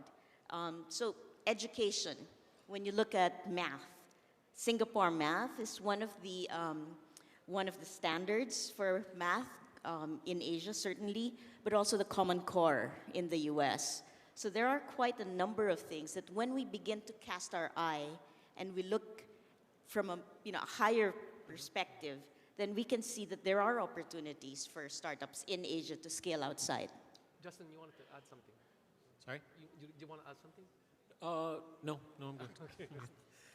And with that, ladies and gentlemen, now that we have a chance to speak with all the young startups over here, and we'd like to give them some advice, tweak them towards a correct direction, let's just say, because many of them are getting into the scene, and some of them, coming out of ideas, from everywhere. Right now, if we were to direct our startups, what advice would you like to give all the young startups here right now at the summit? Can we start off with Minette? Start now. Just start up, and if you fall, you get up, and don't give up. validate your ideas beyond what's in your imagination, your imagined success. Validate it with the market. Drink coffee. And what I mean by that is not caffeine itself, or that's going to happen, but network. Talk to people, have a coffee with as many people. You don't know who's going to help you, but just constantly network and test your ideas all the time. I mean, that is really critical. Don't look for investors, look for customers. Nice. Find a real problem to solve. Yeah, same. Exactly same. Find real problem. So many issues here in Philippines. Education, logistics, healthcare, yeah, a lot of things. They really have to solve the issue. So yeah, find the problem. Everyone said everything. Oh, I know one. Raise your first round smartly, because the terms of that round will influence how you raise every single round after that until you exit. One more, get yourself a cute mascot. Every time we have middle-aged Japanese fund managers come to us, they say, "Oh, kawaii, kawaii." Get yourself an animal mascot. That's my Not frogs, because frogs are taken. And with that, let's give our panel here a round of applause, please. Thank you. Very insightful and hashtag-worthy statements from all of you guys. Thank you very much. Let's give them another round of applause. Thank you so much, and we'll see you guys in a bit. And hopefully they get to speak to you.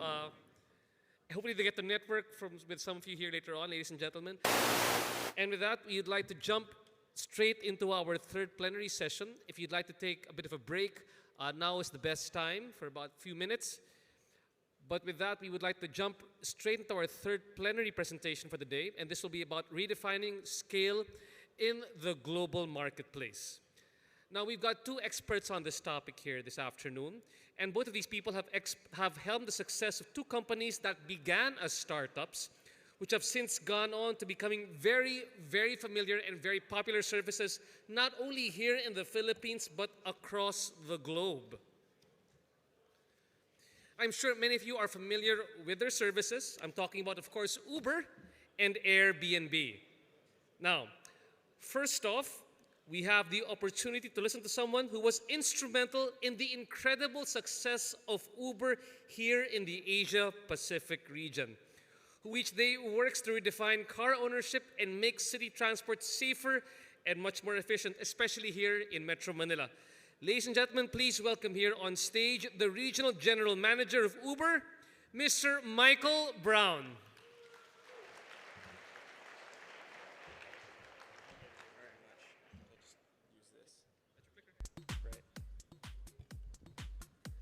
Hi everyone, my name is Mike Brown. I'm the regional manager for Uber Technologies. I'm based in Singapore and I cover Southeast Asia and Australia and New Zealand. It's tough going after a great panel like the one we just had, first of all because they really raised the bar, and secondly because everyone has to use the bathroom after a great panel like that. So I'm sure I've lost half my audience. But nonetheless, I want to thank everyone for being here and for being a guest. And I want to pay a special salute to the folks on the second floor because they're the ones who are actually doing it. They're the ones who have the courage to actually, quit their jobs or scrape together money from friends and family to pursue their dreams. So to all of you demoing upstairs, you're the real heroes here. So congratulations to you, and we wish you all a lot of luck.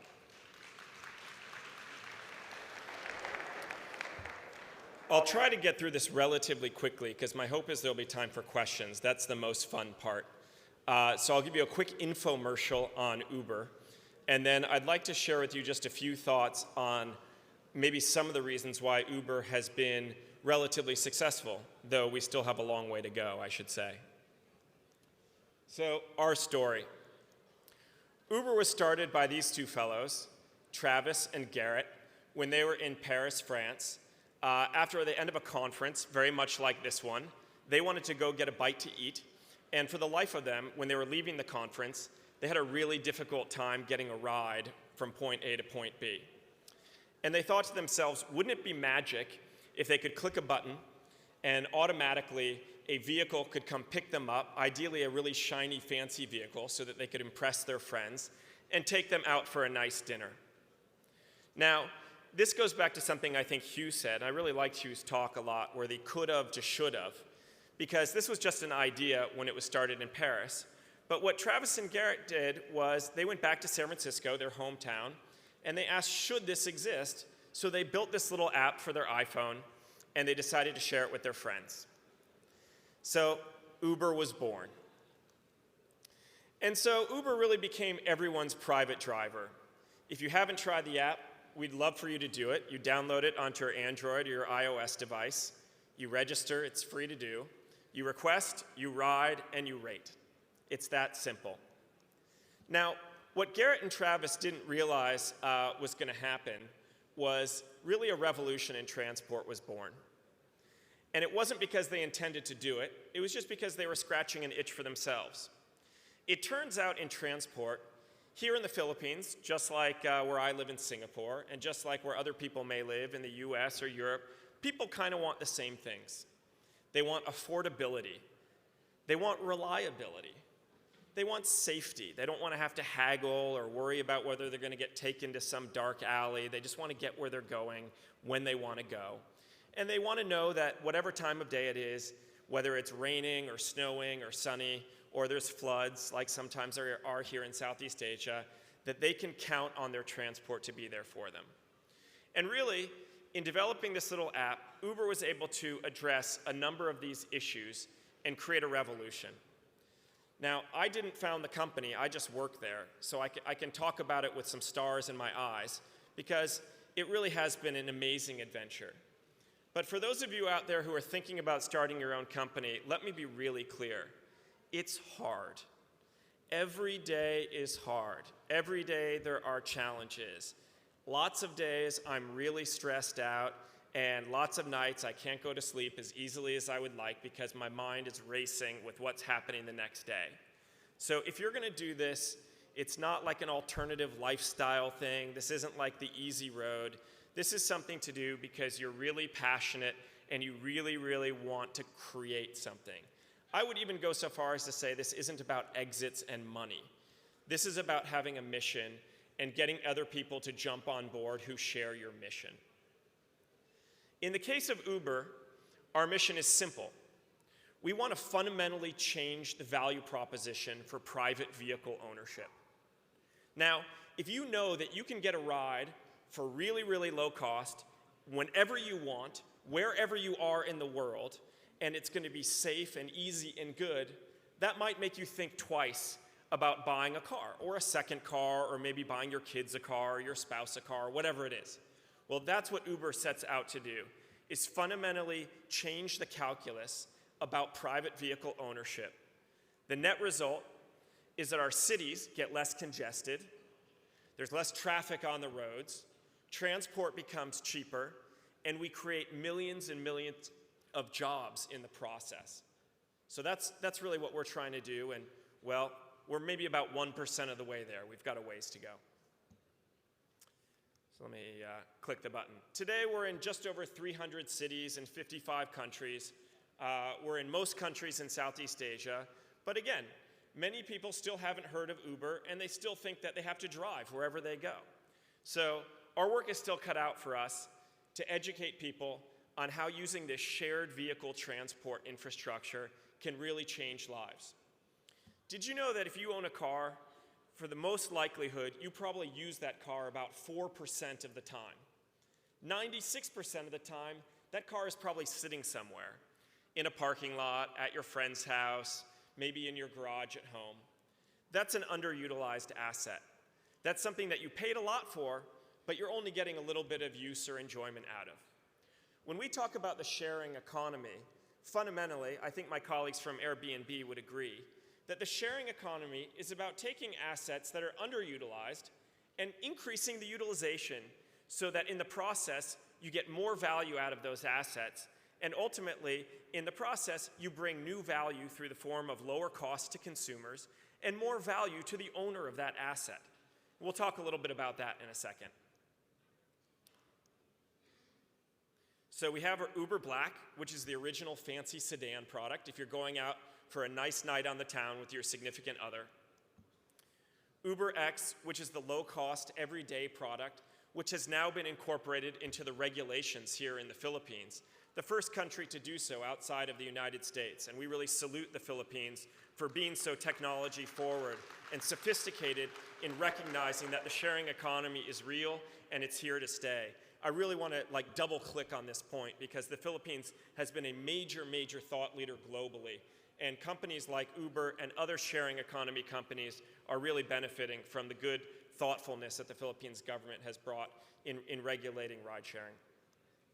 And of course, in some markets, we have Uber Taxi, which enables someone to click a button and the taxi you've always known and used will come and pick you up and take you where you want to go. So Uber, as I understand it, is perhaps the fastest growing technology company ever. Now that's a big claim, so don't hold me to it, but that's what they tell us. And you can measure that based on trips or revenue or profit. There's a lot of different ways to measure it. But I think what's more interesting than some of those hyperbole statements is what are some of the things that I've seen at Uber that have worked really well, and that's what I want to spend a little more time on. Before Uber, I spent several years working at a social media company based in San Francisco called Twitter, and before that, I was an early employee at a little social sharing company called Facebook back in the good old days. So I've seen this movie a few times, and what I hope to do is just share a few stories with you today in what the clock tells me is about 12 minutes that I have left. So here are some things we care about at Uber. I'm going to move on from this. If you have questions, we can talk about it. Business model and innovation. This is pretty cool, right? So what makes Uber special or unique is that utilization has all sorts of really powerful impacts. When we say utilization, it means making sure that car is busy or being used all the time instead of sitting around or driving around looking for a customer. What it means is when a car does more trips per hour, the driver makes more money. Now, if the driver makes more money or more revenue is being generated per hour, that additional revenue can be shared with riders and drivers. So riders can actually pay a lower fare, and drivers can make more money because the vehicle is being utilized in a much more efficient manner. Furthermore, what Uber has done is leverage modern mobile technology to ensure safety levels and accountability can be introduced into the equation. So computer-based background checks, vehicle inspections, real-time feedback from riders and drivers. These are all safety features that never existed before, which means that an ordinary person can use an ordinary car to transport someone from point A to point B. And instead of paying tens of dollars or hundreds of pesos a day or thousands of pesos a day to rent a car, you can use your own car to make money anytime you want. So now what that means is that the on-demand economy creates jobs for everyone in real time. That's an extremely powerful concept, and it's not unique to transport. It's happening across multiple industries. Airbnb, sort of our sister company, because they're also based in San Francisco, has done this in housing, and we salute them for that.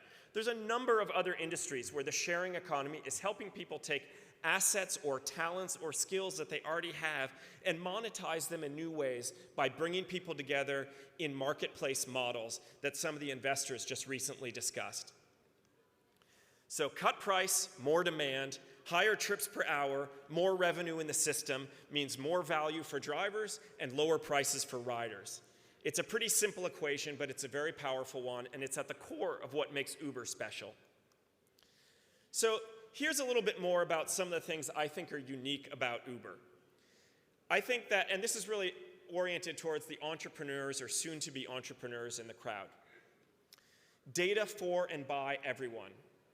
At my company, Uber, where I work, everyone in the company has access to real-time operational and financial data. So whether you're the newest employee based in India or in a country in Africa or in the United States or here in Manila, you have access to real-time operational detail so that you can do your job better. Data is not the blessing of the executive suite. Data is something that everyone is expected to use in the company to make smart decisions.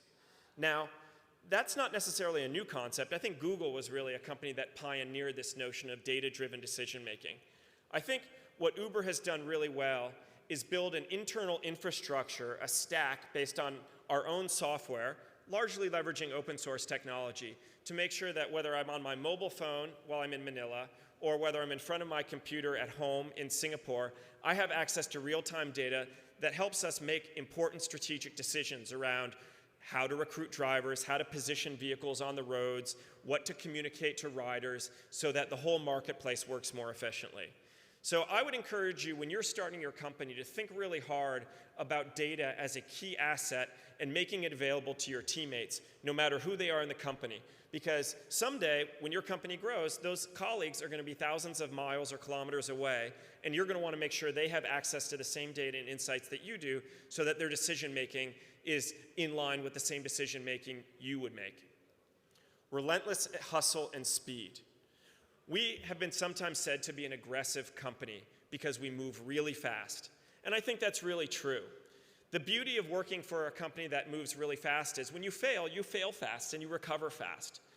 You know, sometimes we say it's better to get it done than be perfect. And I really believe that that's right. Rapid experimentation paired with data so that we can see what works and what doesn't, I think is a really killer model.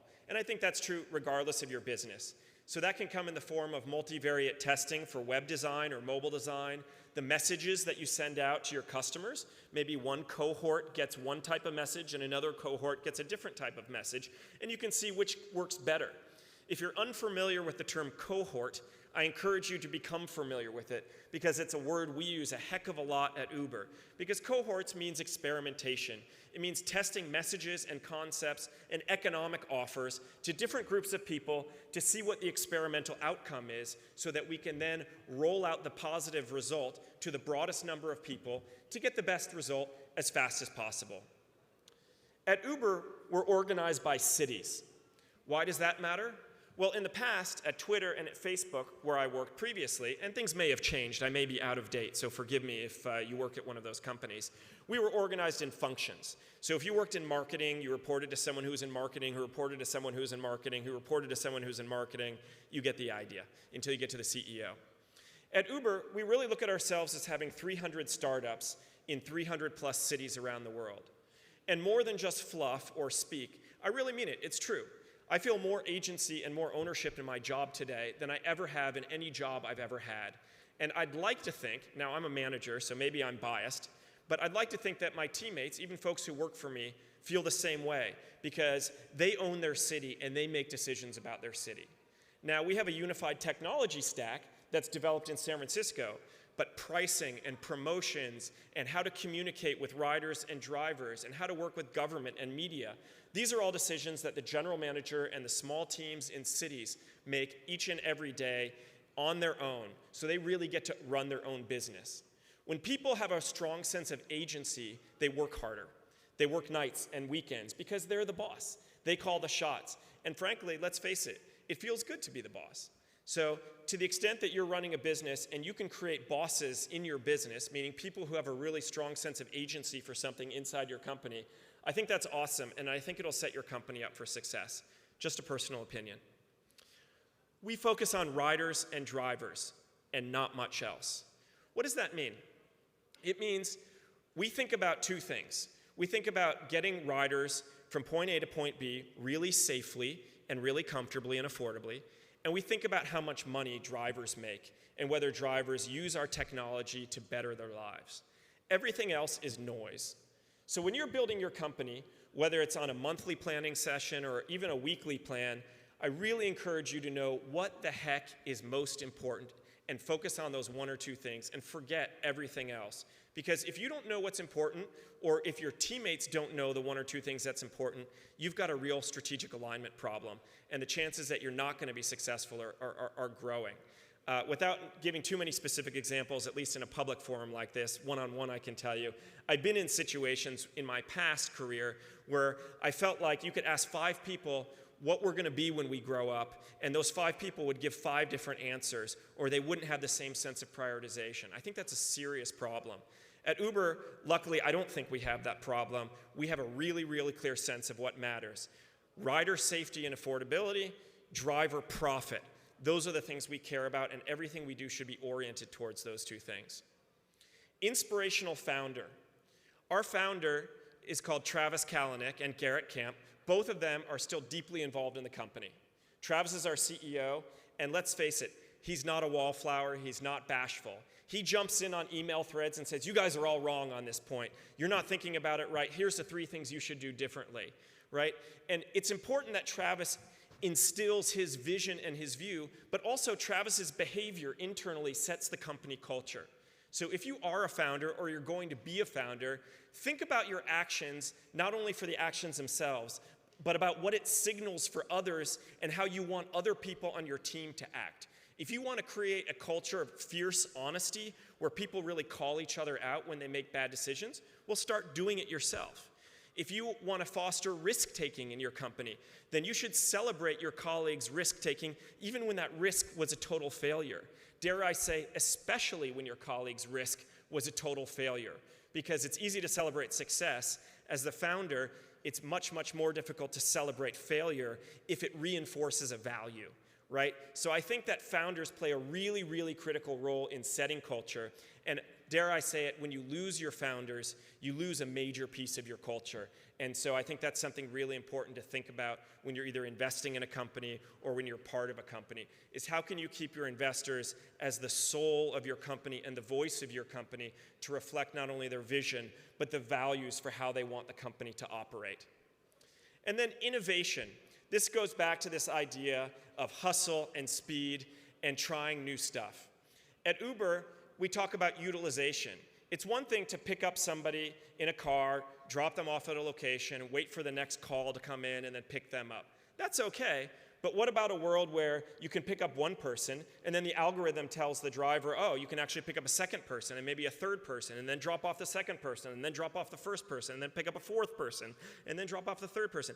We call that Uber Pool. That's the infinite ride, the ride that never ends. Because as you're picking people up and dropping them off using algorithms to identify where people need to go and why, now you have 100% utilization of an asset, which is the ultimate way to generate income for drivers and reduce costs for riders. That's innovation, and you really need to invest in innovation. And so that's something that's very important to us, and we do think it's an important part of what makes companies built to last, right? If you look at companies that are truly sustainable, as opposed to those who flip for 50 or 100 million bucks, and they're around for a few years, that can be fine from a financial perspective. But if you really want to change the world, we think fundamental innovation has to be one important leg of the stool.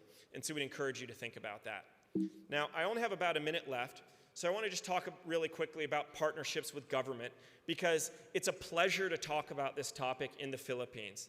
The Philippines government, the LTFRB, and the Department of Transport engaged with Uber, some of Uber's competitors, and a whole variety of other technology companies to understand what's coming next and to move regulation to catch up to innovation, right? Innovation will always happen faster than regulation. And so what we would say to other governments, what I think other governments can learn from the Philippines is, if something doesn't exist in your regulation, that doesn't mean it's bad. It means you need to kind of evaluate whether the regulation should be updated to embrace new innovation that creates a positive social outcome in the form of, in our case, providing technology for better, cheaper, safer transport. So with about 10 seconds left, again, I want to salute the Philippines government. For those of you from other countries, I encourage you to bring this message back to your government to say, what can your government do to facilitate greater technology innovation and bring new regulation to bear to facilitate entrepreneurship? And thank you again for having us today. We're really honored to be here.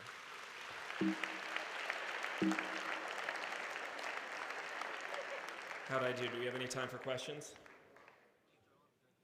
Okay, should I just have a seat? Great. Thanks. Mike, you can actually sit down there first. Call you back. Again, thank you very much, Mr. Michael Brown. Let's give him another round of applause, showing us how a simple, powerful idea can monetize underutilized assets and, of course, transform the world.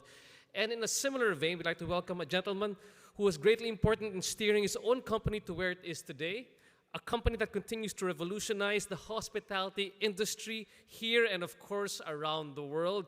The Managing Director for Southeast Asia and India of Airbnb. Please welcome Mr. Jia G. Chai.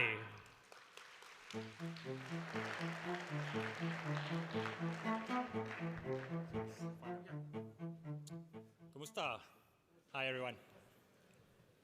Who here has heard of Airbnb? Hands up. Heard of Airbnb? How many of you guys have heard of the founding story of Airbnb? Okay, let's so. I'm going to bore you again, Mike, as part of this. So I'm not a founder of Airbnb. I work for Airbnb. I was the first employee here in Asia and got them started. I'd like to just share with you the story, and you guys take what you can from it. I think a lot of what Hugh said, a lot of what Mike said will come up in the stories that I tell, and we'll take it from there.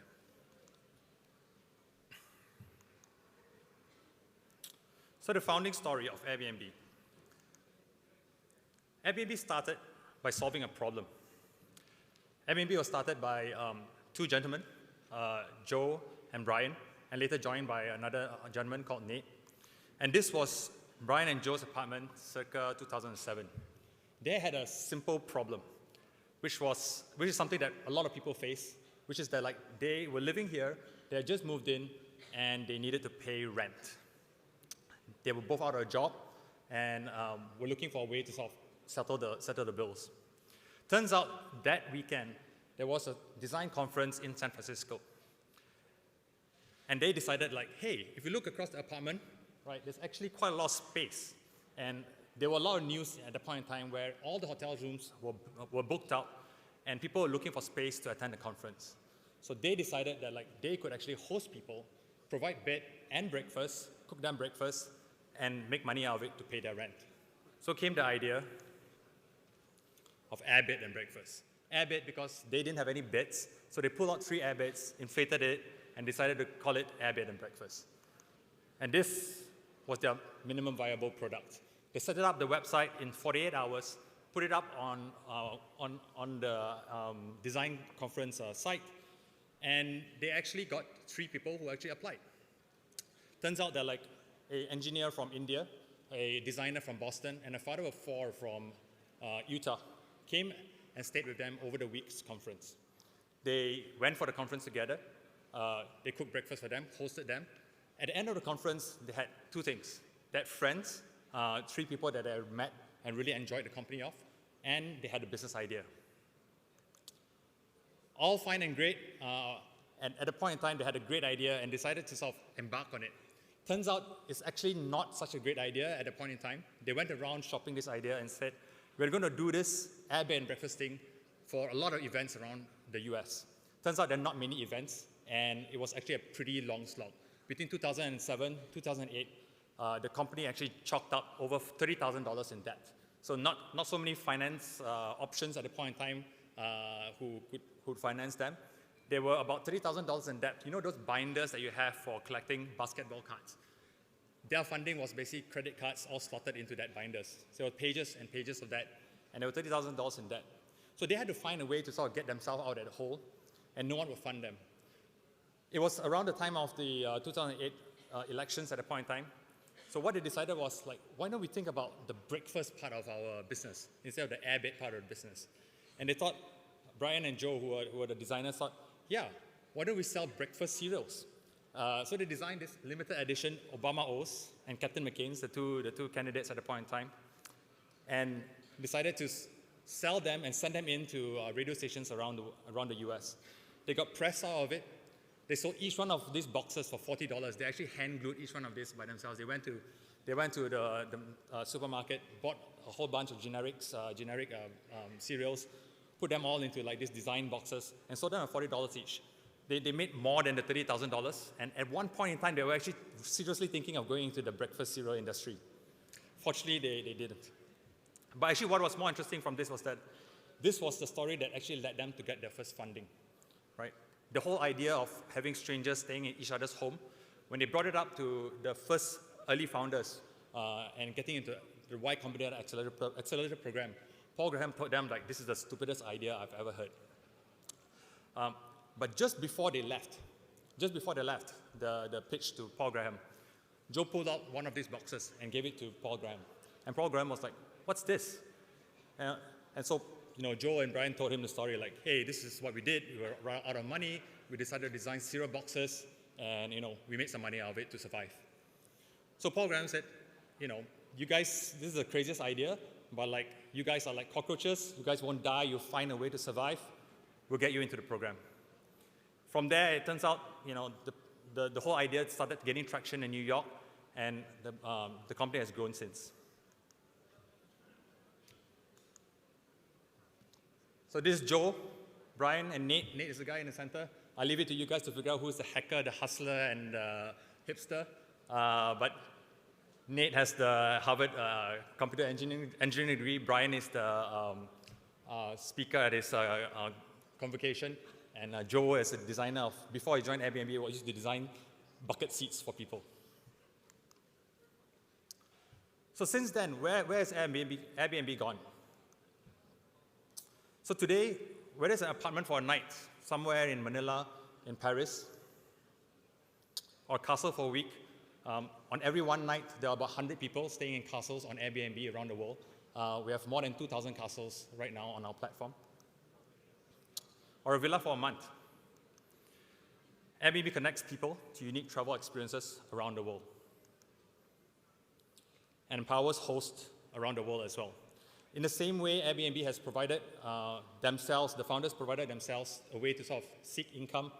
We have now over 1 million properties around the world and many hosts around the world that benefits from Airbnb. This picture here is our co-founder Nate, together with Haruko. Haruko is an 85-year-old retiree in Japan. She barely speaks English, but she's got 50 glowing reviews on her profile about how she's provided great hospitality to guests around the world, and she's traveled around the world through hosting them. We're part of a global community, and we're also part of a broader sharing economy around the world, whether it's sharing spaces, transportation, cars, and people's time. Our growth. So since 2007, we've come a bit of a long way. I'll show you a bit about how Airbnb has grown. In 2009, this was When this was host Y Combinator, this was the profile of the company. Each of those dots represent how large the size of the listings, number of listings we have in that city. You can see 2009, nothing in Asia. One dot in Europe, guess where there is? That's Paris. And a pretty big dot there in New York, which is the original market for Airbnb. 2010, you can see some emerging signs in Europe. 2011, really some level of traction, really particularly in Europe, some in South America. Emerging dots in Asia. See a bit of Singapore, a bit of Bali, Hong Kong. And 2012 was when we invested. We started about 10 different offices around the world and really went for global growth. You can see there now, in Europe, it becomes a very, very dense market. And in Asia, you can see Manila now there on the dot.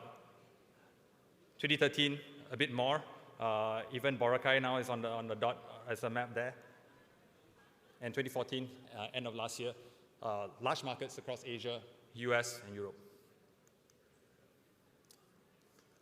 We have now 1 million listings. Actually, the latest number is now 1.5 million listings around the world, homes around the world that are being shared on Airbnb.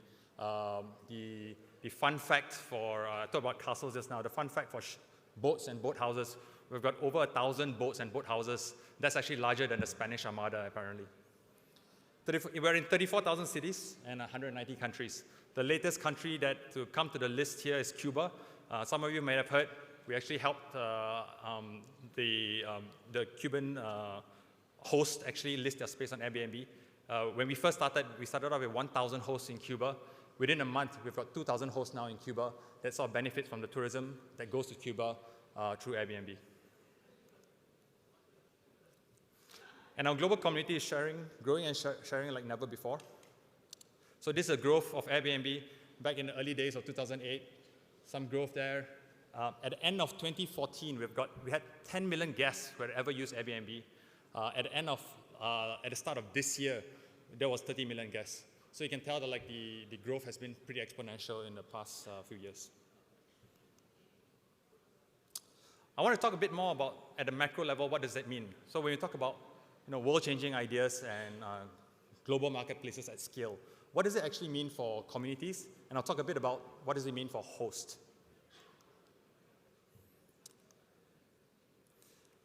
When we look into different data that we see, one of the things about home sharing for cities is that guests on Airbnb stay longer and spend more. An average Airbnb guest visiting will stay 5 nights on average, longer than typical tourists of 2.8 nights. We did this across multiple studies in Europe. What do people use the money from hosting? Globally, about 47% of our hosts say that the income that they earn on Airbnb helps them make ends meet. So these are actually income to get them through whether they get laid off from work, whether they get injured and aren't able to attend work, or for whatever reason, Airbnb provides hosts a way to earn supplemental income to make ends meet. Distributed tourism. One of the interesting things that we see on Airbnb is like where Airbnb listings are located in any city. In every city, there's a typical hotel belt or tourism belt where tourists will go and spend their time and money. On Airbnb, 76% of listings are outside the typical hotel districts. This has two effects.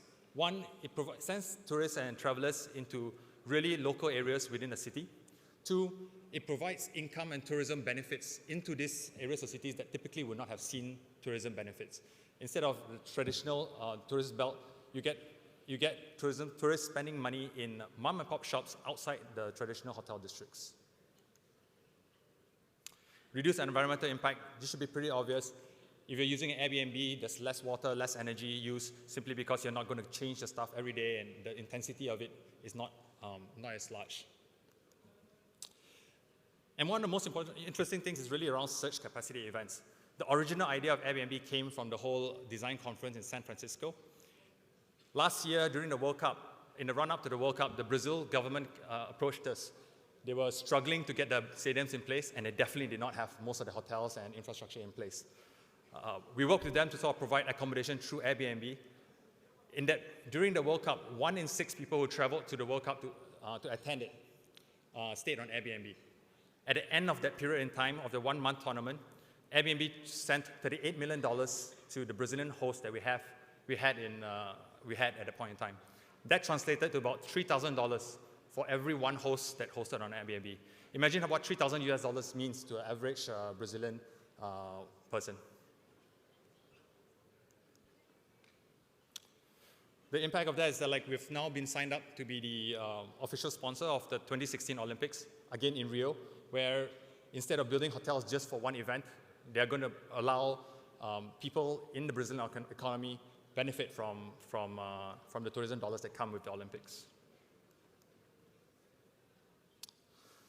Now a bit about cities and how they've approached us. Mike had talked about how different cities have approached regulations and so on. When we first went into Amsterdam, I'll use Amsterdam as an example here, the regulators were quite perplexed. They did not understand Airbnb, and they sort of called us in to ask us, what is this new model about? Why are you creating illegal hotels in Amsterdam? It took us a while, but when we actually showed them the facts and they conducted their own studies around the benefits of Airbnb, they actually flipped and changed their mind. And today, actually, in Amsterdam, there's a very clear legislation around how you can rent out your homes, particularly if it's your primary residences in Amsterdam. The same we see in all of France. In France, we did a study that showed how Airbnbs are spread out. In blue are the hotels in Paris, and the red dots are actually the Airbnb's listings around Paris.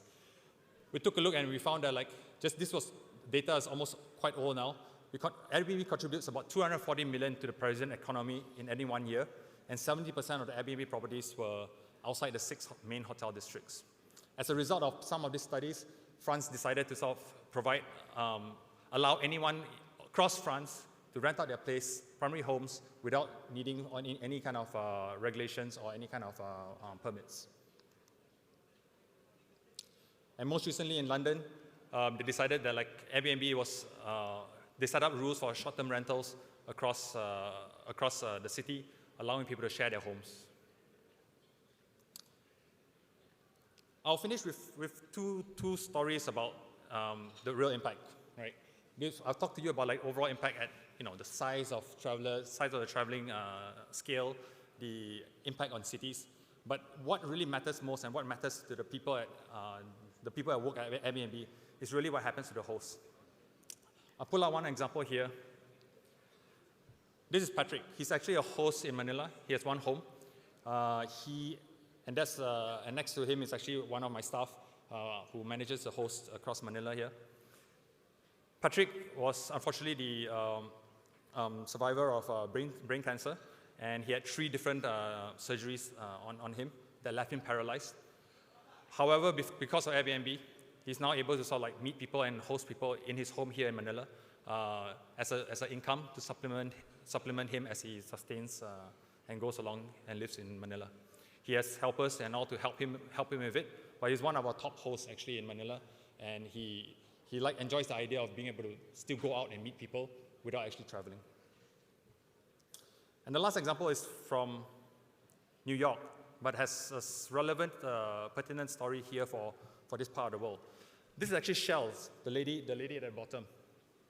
Shell is a host in New York, and 2.5 years ago, Shell called Airbnb. It was during Hurricane Sandy in New York, and she called Airbnb and he said hey, there's this hurricane going on. I know you've got thousands and thousands of properties across New York. I'm one of those hosts, and I want to help. Can you tell me how I can help my fellow people in New York in this disaster? Because of that phone call, our engineers within 24 hours set up a platform, which we call now our disaster recovery tool, that allowed anyone on Airbnb in that area to host for free and advertise their space to take in people who are affected by the disaster. In the time that we made a call for people to open their homes, over 1,000 people opened their homes to open up for people to stay during the disaster, and hundreds of people were actually hosted during that point in time. We now have opened up this tool across the world. In Asia, if you think across a place like Manila, if you think of a place like, think about typhoons like Haiyan, I think we have got great opportunities here to use the same kind of technology to allow it, but we are not there yet. We don't have the same thousands and thousands of hosts We're just getting started here, and that's really the driving mission for us in Asia. We want to get to the size of the community that allows us the kind of impact at scale that allows us to do the stuff that Shell in New York had done for the typhoon. And with that, I leave you guys to wrap up. Happy to take questions during the panel. Thank you.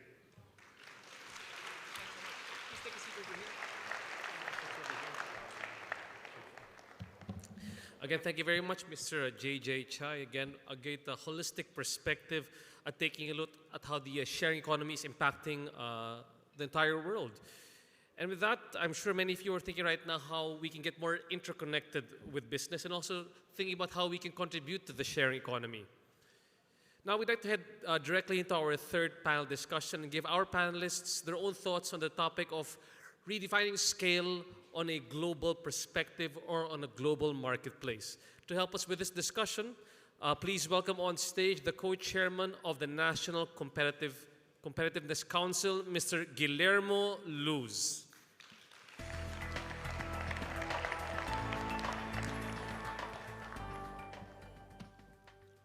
Thanks, RJ, and good afternoon, ladies and gentlemen. It's great to see so many people here in spite of the bad weather, but I guess it's a sign of the level of interest in this particular topic. Let me call up on stage the members of our panel to join JJ here. Thank you, JJ, for your comments. Let me invite Joseph Ziegler, entrepreneur in residence from the accelerator Muru D. Joseph Ziegler, yeah. Thank you, please. Let me please also invite up on stage Steve Vickers, General Manager for Xiaomi Global.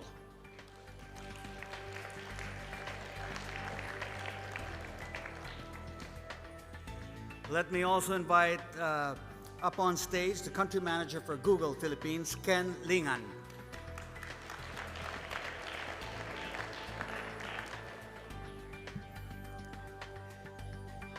And now let me invite on stage Mr. Simon Stockberger, IBM Asia Pacific and Greater China Group, representing the SoftLayer Startups lead.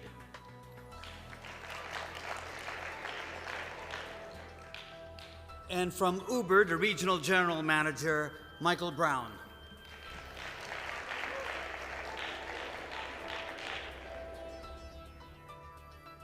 Okay, gentlemen, welcome. Let's start first. The topic is really on redefining scalability. And so what I'd like to do is give our other panelists an opportunity to first speak about how they redefine scalability and from the perspective of their business. Okay? So let me start with Simon Stockberger for SoftLayer Startups for IBM, please. Thank you. So I work frequently with startups that are at the stage of being successful in their home country and that are about to go either regional or from a regional to a global level. So first, it might be one of our startups that we work with in Indonesia, in Singapore, Malaysia, or here in the Philippines that have just gone to probably final stages of seed or going to Series A and are saying, okay, where do I get my next level of growth? I have to go to the next market. I have to go to the next continent in order to sustain my business model and to sustain my growth. So the question there would be, how do you quickly and easily scale to the next market? And how do you stretch your resources as far and as wide as possible, without running out of dollars, running out of people, running out of funds for technology to make that happen? So the question I think we have to look at today is, how can I take, for example, $200,000 and instead of only expanding to 1 or 2 markets, taking that $200,000 and expanding to 10 or 15 markets at the same time? Thank you. Thank you. Let's hear from Ken. Let us know a little bit about how Google looks at scalability and defines scalability. So good afternoon, everyone. First of all, I think in Google, we really believe on the power of the internet to really transform lives. And when you talk about digitizing countries, digitizing Philippines, we're not talking about people, but we're also talking about digitizing businesses. When you talk about the internet, you know, this is an exciting time for startups and for small businesses, because you're not just accessing the 50 million Filipinos online, not just about the 250 million people online in Southeast Asia, but the 3 billion people online. And we're talking about that kind of scale which enables, the internet could enable the reach in every single startup and every single business here in the Philippines. Thanks, Ken. Steve, you come from a place which I think defines scalability already, but tell us how else do you look at scalability and its implications for startups? Yeah, so everyone is familiar with Xiaomi as a great smartphone company. Really, for us, there's two things in terms of scalability that I would mention. The first of these is the commonality of people's desires for affordable technology innovations. So our products, we design great products, and we make them available at a very affordable price point. The other aspect that is extremely important for us as we look to scale across multiple markets is, again, the commonality of social media, not just as a mechanism for us to communicate out to our customers, but for our customers and fans to communicate amongst themselves. It is this ability and novel institution of these social media mechanisms that really make our word-of-mouth marketing possible in a way that has never been done before. Thank you, Steve. And Joseph, as the entrepreneur in residence for an accelerator, what advice do you normally give startups about how to look at scale, how to think big? Our accelerator based in Singapore, we start off with the mantra, go global first. And what we struggle with in Southeast Asia, I think a lot, is that a lot of startups that go up through that local ecosystem, they get quite a myopic view of what the possible market is. And to touch a little bit on what Hugh touched on earlier, if you look at Southeast Asia and you look at Asia as an overall ecosystem, we have a lot of different challenges and different advantages across the entire ecosystem. We have an excess amount of funding, perhaps, maybe in Singapore, but it's a small domestic market. There's not a lot of developers. And for me, to go global are those startups in this region that are actually ready to regionalize very early. And I think we don't see a lot of startups that launch out of the different markets, the ASEAN markets, that are really willing to attack other markets. It's quite rare. And it's to get people out of that mindset and the willingness to grow and say, look, there's 600 million people here. 600 million people that are looking for payroll or for video on demand. And we've got some advantages in this market. It's a mobile-first market. You don't want to compete with maybe the guys coming out of the U.S., but the guys out of the U.S. are not interested in payment systems. They're not so much interested in mobile first. So getting those kinds of startups that are willing to look at the overall market base, maybe starting in their local market, but want to leverage the advantages that we have for this as an ecosystem as a whole. That's what we really focus on. Okay, I want to get up here so I can get a clearer look at the floor.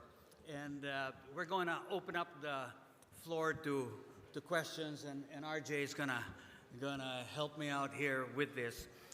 Before we start, I think maybe let's start just with a show of hands. So I'm not sure if it was done this morning, just so we get a view of what the ecosystem is in this particular facility. How many? Just a raise of hands. How many of you are startups or want to be startups? Just a raise of hands. Startups? Okay, see them all there? Okay. How many of you would define yourselves as founders? You've already started up something and you've got that thing going. Founders? Okay, so we have same group here, so we have some serial founders and startups here. How many are funders? Aside from funders? Not so many? Okay. How many are from government? Not too many from government? There must be some government here. DTI guys? Government? Over okay. here, Bill. Over there. Okay. So at least, how about representing other groups? Others? Okay. All right. So let's we've got some microphones scattered around the floor here, and I think we've got a great opportunity with this panel. Again, just to go through the introductions here, we have Software Startups Lead from IBM. We have Google. We have Xiaomi. We have Muru D, Accelerator. We have Airbnb, and we have Uber. So for those of you with an aspiration or a burning question, I think we would really want you to take advantage of this opportunity to ask your questions over this time. So RJ, do we have someone here? Yeah, and Mr. Luz, just in case anybody, if you're a bit shy coming up to the mic, please feel free again to put your questions on Twitter using the hashtag Slingshot MNL and APEC 2015. This gentleman looks very familiar. He'd like to ask a question. Are you looking for VC money as well? You're looking or giving? This well, thanks JJ and Michael for coming over and then sharing your stories. I was wondering, you know, with Airbnb and with Uber, was there like a special event or the inflection point at your history where suddenly you saw that, you know, that hockey stick kind of growth? Was there a single event, or did the company do something special? Yeah. What happened? Yeah, I can talk about it, and Mike probably can share much better on the Uber side. For Airbnb, when they went into the accelerator program, right, they had something along the lines of a handful of bookings a week, right? And Paul Graham asked them one thing. So where are your customers? And go to them. So at the point in time, they were wondering, what does that actually mean? And they realized that, like, the only bookings that they actually got were in New York. And, you know, they had about a handful of 50 or so hosts there. And that was where they got the first few bookings. They flew to New York. They spent 2 weeks out of every month there. And they spent time with everyone on the host. So, like, you know, if you think that, like, getting to know your customers is really upfront thing, these guys slept in the homes of their customers, right? That's when they realized a couple of things. One, photos were terrible, right? Hosts had great homes, but photos were really terrible. At the very week itself, they actually went and rented equipment, took good photos of it, set up this whole thing that now we still have, which is a free photography program around the world for hosts to get good photos. And they got tons of feedback around payments, around what kind of information to show on the site. So that's when they really sort of got started. People were traveling to New York, then started having good experiences, went back home, and started thinking like, hey, New York, I had a great experience, paid some money there. Why don't I host when I'm in, you know, of my home in Paris, San Francisco, Boston, etc. And that's when the viral effect started taking off. New York as the first seed market, and then the global cycle of travel allowed people to sort of discover and then start hosting around the world. And for Mike, yourself, do you have any inflection point for Uber? For Uber. I think there's two things that come to mind. The first is, in a marketplace, it's not super difficult to buy top line. And what I mean by that is you can throw money and make the top line numbers look good. Like, wow, we're doing 100 trips this week or 500 trips next week. Because if you give something away for free or you pay people to use your product, guess what? People will kind of use it. I think what was exciting to the early investors and people around the table at Uber was when they looked at the retention rates at Uber. And by that, what I mean is folks got really, really excited when we realized that we had negative churn. And what negative churn for us means is that people who start to use the product, they use the product more and more and more, month over month over month. So not only were people kind of coming back, even once they were paying themselves rather than getting something for free, but they were actually using it on a more and more frequent basis. I wouldn't be surprised if Airbnb would see something similar. I'm a big fan of Airbnb. I've used the product a lot. But that was, I think, something that was a holy cow moment. And then maybe a second holy cow moment would be, and this is something we still see today, is that we talk about eyeballs. And these are people who download the app and they're looking for what Uber has to offer in places that Uber doesn't exist. And so we see this all the time in cities around the world where, it starts with hundreds and thousands and even tens of thousands of people downloading and opening the Uber app in cities, basically telling us, please, we want you to come here. And that's one way that we figure out where to go next, is we look for the eyeballs, right? The consumers tell us where they want Uber, and that helps us to kind of prioritize where to go. And that, of course, makes us excited that we are kind of onto something good. And then jumping off from the point of both Airbnb and, of course, Uber, the common denominator there is that you were able to look at something underutilized in terms of assets, be it apartment spaces, be it transportation. The nice thing is that you've got 4 other speakers over there who've got a great bird's eye perspective, a larger perspective of underutilized assets. I guess they can see it from maybe big data, from how things are happening. I'm interested to actually find out from Ken of Google, maybe you're seeing, are there things that are in this economy right now that are underutilized, and something that can also be part of this one? Because many of our startups are also looking into opportunities where you're doing it for real estate, you're doing that for labor or other things. So one of the tools that we have in Google is what we call Google Trends. It's actually a tool which is free, and it's something that every entrepreneur could really look at. And it helps to identify what are the most commonly searched terms in the country. You could look at it in terms of time, in terms of city, in terms of place. So this is actually a tool for entrepreneurs to really look at what are people searching for. Search is the greatest database of intent. And when you see a lot of searches, it means there's a lot of interest. So certainly for a lot of aspiring entrepreneurs, this is one starting point of you could look at market opportunities on what people are looking for, and it's certainly a good impetus for you to look at ideas that you could serve those needs. Ken, among Google's many users, what's been the most unusual use you've seen of Google that turned into a business opportunity for an entrepreneur?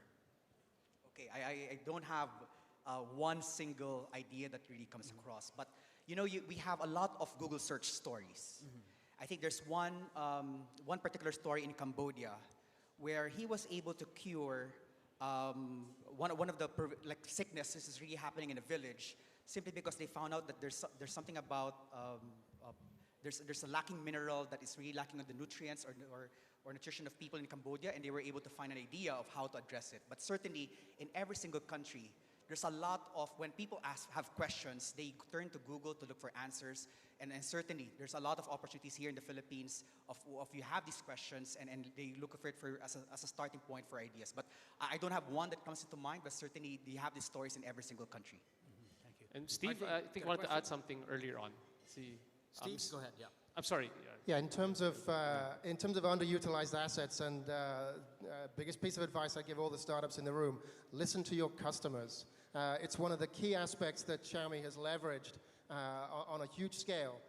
We listen to our customers, we interact with them, and they are the best source of information and feedback, and frankly, the marketing support for your products that you will ever find. Okay, let me shift over to Simon. In your work at software startups, can you tell us a little bit about the process? Startups look for you, or you're out there actively searching for people to partner up with and to get engaged with and to help get started? So there's 2 ways that people come to us or we find people.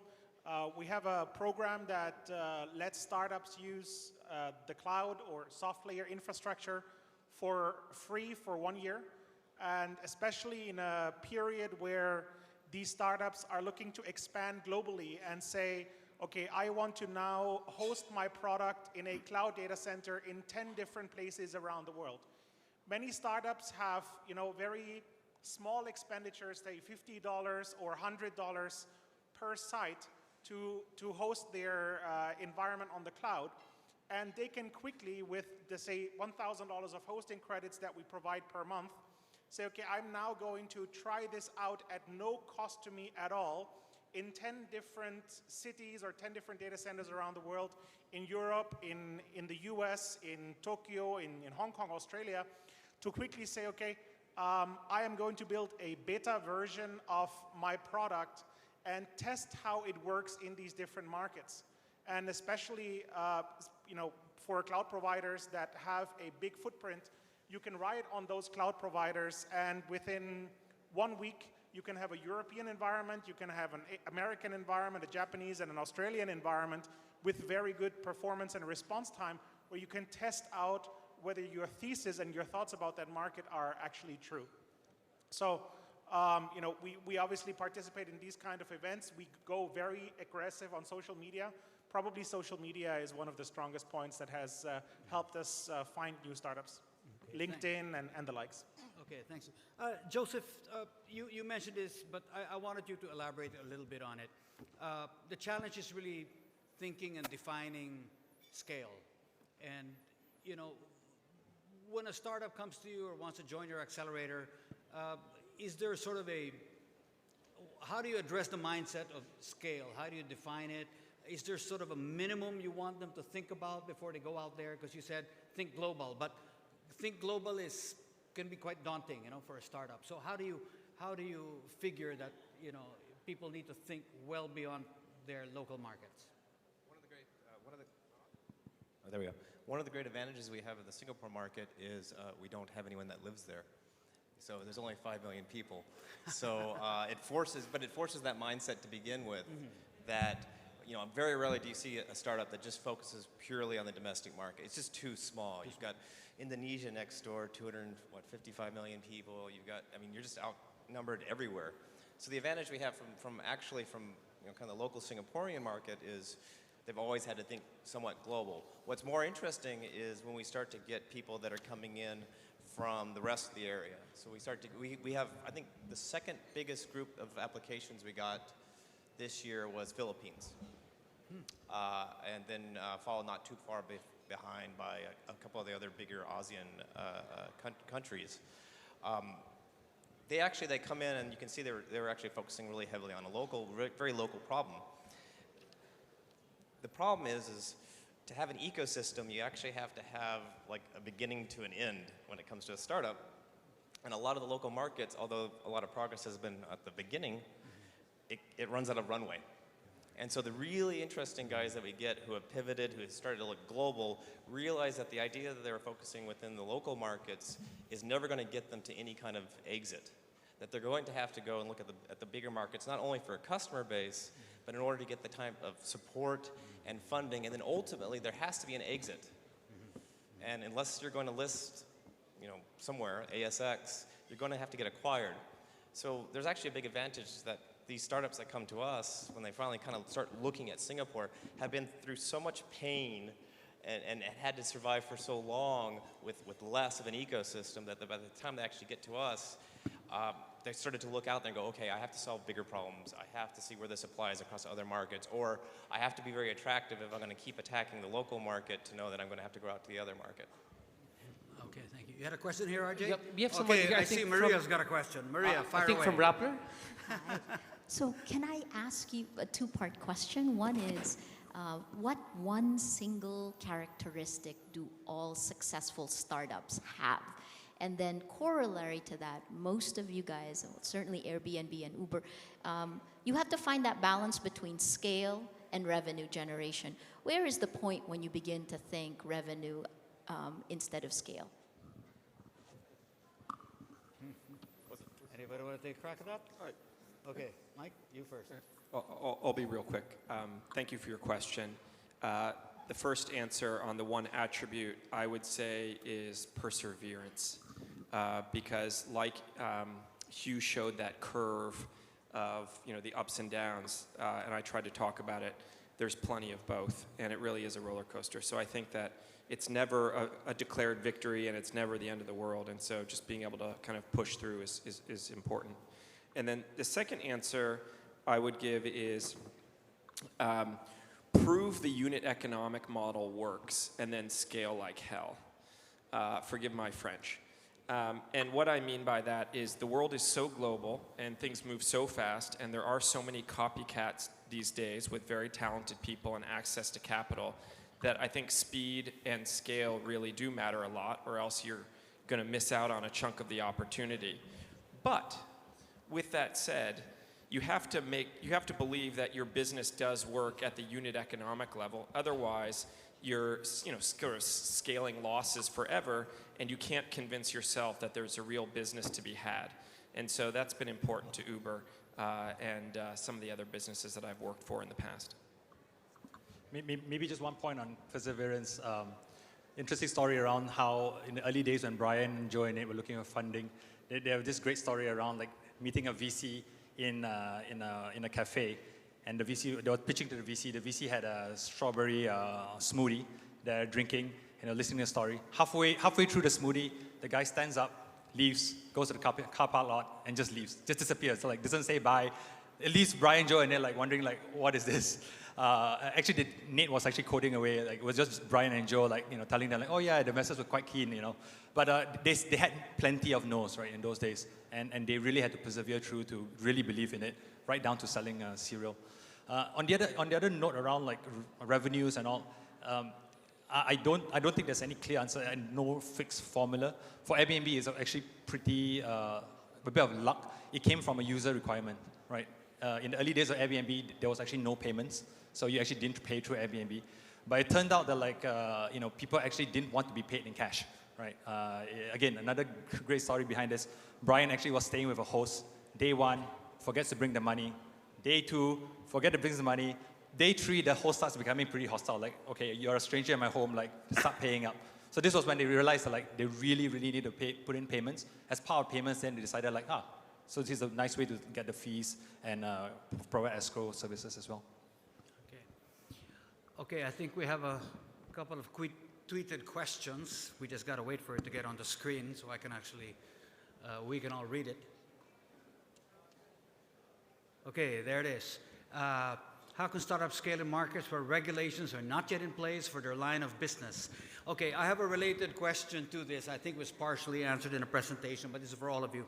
Typically, oftentimes technology outruns and outpaces the regulatory framework and the law. So, how can you start where regulations are not yet in place? We can open up this question to anybody. I know both Uber and Airbnb have had their challenges on this, so we'll get back to that. But how about for the others? Was that a problem? I would say there are many areas right now in ASEAN markets where there is absolutely no regulation, and a lot of the regulations in the high-tech and new tech space are just not there. Even for ourselves in the Indonesian market, the word cloud doesn't exist anywhere in Indonesian regulations. There are no licenses to be gained to operate cloud businesses. There are no regulations for SaaS businesses. There are no regulations for the sharing economy in the Indonesian market, and probably very similar here in the Philippines. So you are creating a new market, and if you are the first to influence the regulators to create a positive regulatory environment, then you've already won half the battle in that country. Yes, so we operate in very highly regulated markets. Both mobile phones and e-commerce in most countries that we operate in have a whole slew of regulations. I think the question is less about how do you deal with scenarios where there aren't any regulations. Frankly, it's how flexible are you and how quickly can you adapt as regulations change, which undoubtedly they will over time. So that's the key success factor for ourselves, and I suspect for many other startups as well. Others face that problem, that issue? Let me shift and we'll get back to that in a minute. For scalability, as you cross borders, I imagine there must be some challenges and issues with localization, even language, translation, all these things, plus localizing or adapting to local rules. What advice would you give startups as they cross? Obviously, we'll need to cross borders and adapt to local rules, language, interpretation, translation, labeling, all these things.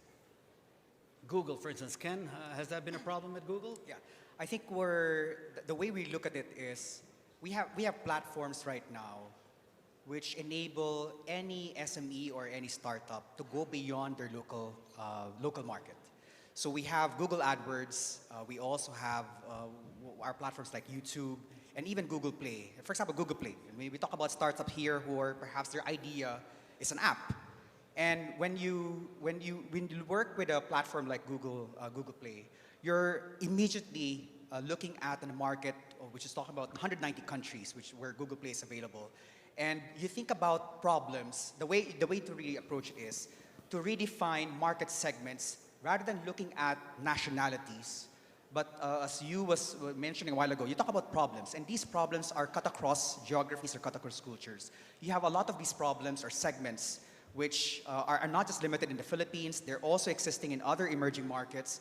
And if your app is trying to solve that problem or a pain point that consumers have, then certainly this is an opportunity to really look at. So maybe my advice on if you want to go beyond your local market is think of problems which are not just limited to the Philippines, but rather span across many markets. And in a lot of emerging markets, we have a lot of common problems. You travel to different countries, be it India, Indonesia, you see a lot of these problems, a lot of pain points in logistics, in traffic, in health, and certainly every entrepreneur or idea that you could think they think it's just really applicable to the Philippines. It's actually applicable beyond the Philippines.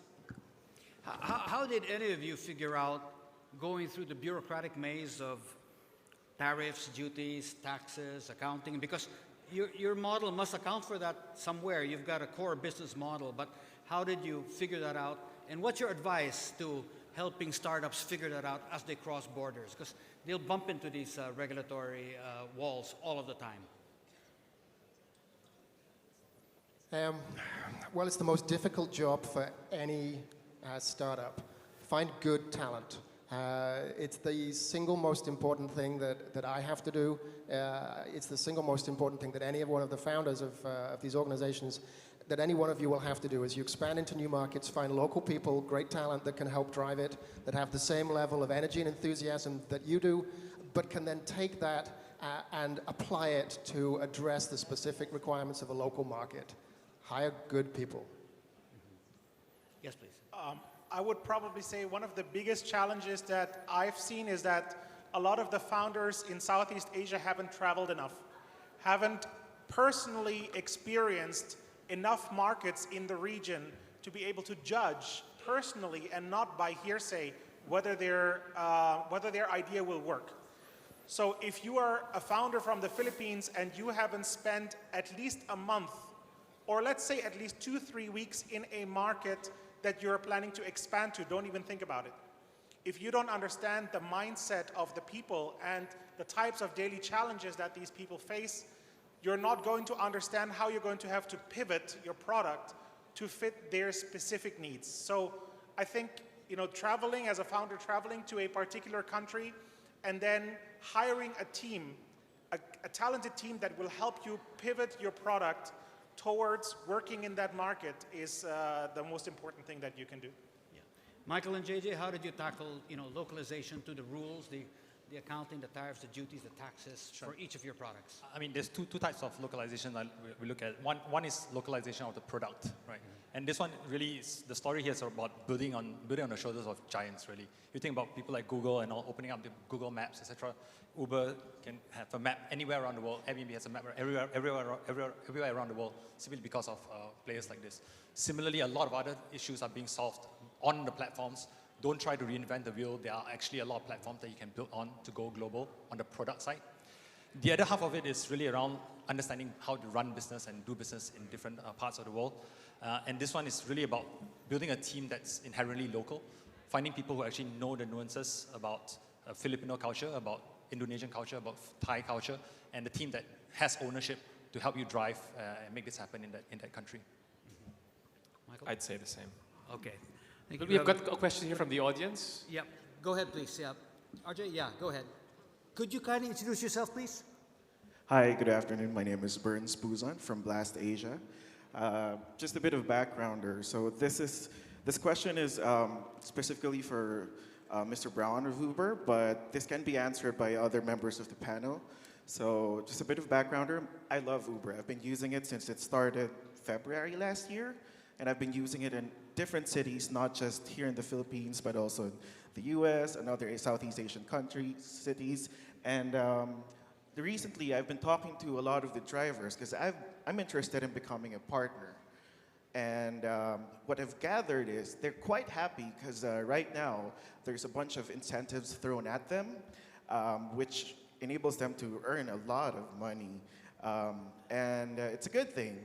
But what I've gathered is the general notion from all the drivers I've talked to is that the incentives are there and they're great, but once they're gone, they're not so sure about how, if their business is still going to be profitable, or at least, break even. And that made me question the sustainability of, Uber in that sense. And I understand that when when you have funding, you also have the freedom to kind of subsidize or incentivize one side of the platform or one side of the market. But how do you think Uber would protect, especially in the case of Manila, the partners or drivers in Manila? And for the others, if you have enough funding, I guess, how do you scale sustainably? Or are there any tips that you could share about scaling in a very sustainable manner that it won't cause you headaches down the line? Thank you. I thank the gentleman for his question, and also for the fact that he uses Uber. We really appreciate that, so thank you. And if you ever have any challenges, just email me at mbrown@uber and I'll try to help you out. With respect to incentives, you're right. Uber uses incentives to make the marketplace go. It's sort of a chicken and egg problem, right? In the beginning, if we don't have enough demand, then the drivers on the road don't make enough money and they go home or they go do other things. So incentives sort of act as a lubricant to make sure that drivers get enough bonus income or incentive income that it's worth those drivers to stay out on the road so that we can grow the demand side of the business, meaning riders. Now, the challenge with incentives is that when you have competition, and competition maybe pays really high incentives, well, the alternative is you pay no incentives because it's economically the efficient thing to do, but then it makes sense for the drivers to chase the money because, they're in it for a living, as they should be. These are people who are building a livelihood. So to be totally frank, my answer to you would be that we use incentives to grow a marketplace, but even once the marketplace is sustainable, like it certainly is in Manila, we sometimes have to use incentives to entice drivers to continue to use our technology and our platform, because ultimately the platform that enables drivers to make the most money over time is the one that wins, right? And so we're using incentives to do that, but we're also using innovative technology. I mentioned Uber Pool, and we've got a few other innovations coming out soon, which will just keep drivers really busy on the system. And when they're busy, they make more money, and then they're happier, and then we can reduce those incentives, and the marketplace can balance itself. So that's a very short answer to a complex question, and I'm happy to take it offline if you'd like to talk more about it. Okay, thank you. I think we have another Twitter question coming through. Okay. What are the biggest barriers for the sharing economy, and how do you address them? Who would like to take a crack at this? From a very Airbnb perspective, one of our largest opportunities here is in Asia, right? As you know, both sharing economy as well as the fact that this is going to be the largest travel market around the world. Our biggest challenge is really around awareness. Even in a place like this where you would expect most people to know about Airbnb, people don't know or have not tried Airbnb, and that's really one of the things that we are trying to do and trying to figure out what are the best levers to sort of get this up and running. And one of the things that we find that really gets us traction is really around word of mouth and accelerating word of mouth through referral programs and so on. Yeah. Joseph, from where you sit, do you find a lot of the businesses coming to you getting engaged in the shared economy, or some other type of business? Yeah, I kind of actually discourage startups here to jump heavily into sharing economy, because unless you're bringing something very specific, some advantage to this from this part of the world, if you're actually trying to do something that's already being done, or I think 80% of the startups in Asia are considered some kinds of copies. Unless you're doing something that's very different to the rest of the other companies doing something, or very Asian or very specific to your economy, I don't think you're going to survive. I think where there's really good opportunity for sharing economy, especially as you have these different leaders from businesses talking about the struggle of localization within Asia, is addressing all the stuff that comes with that sharing economy.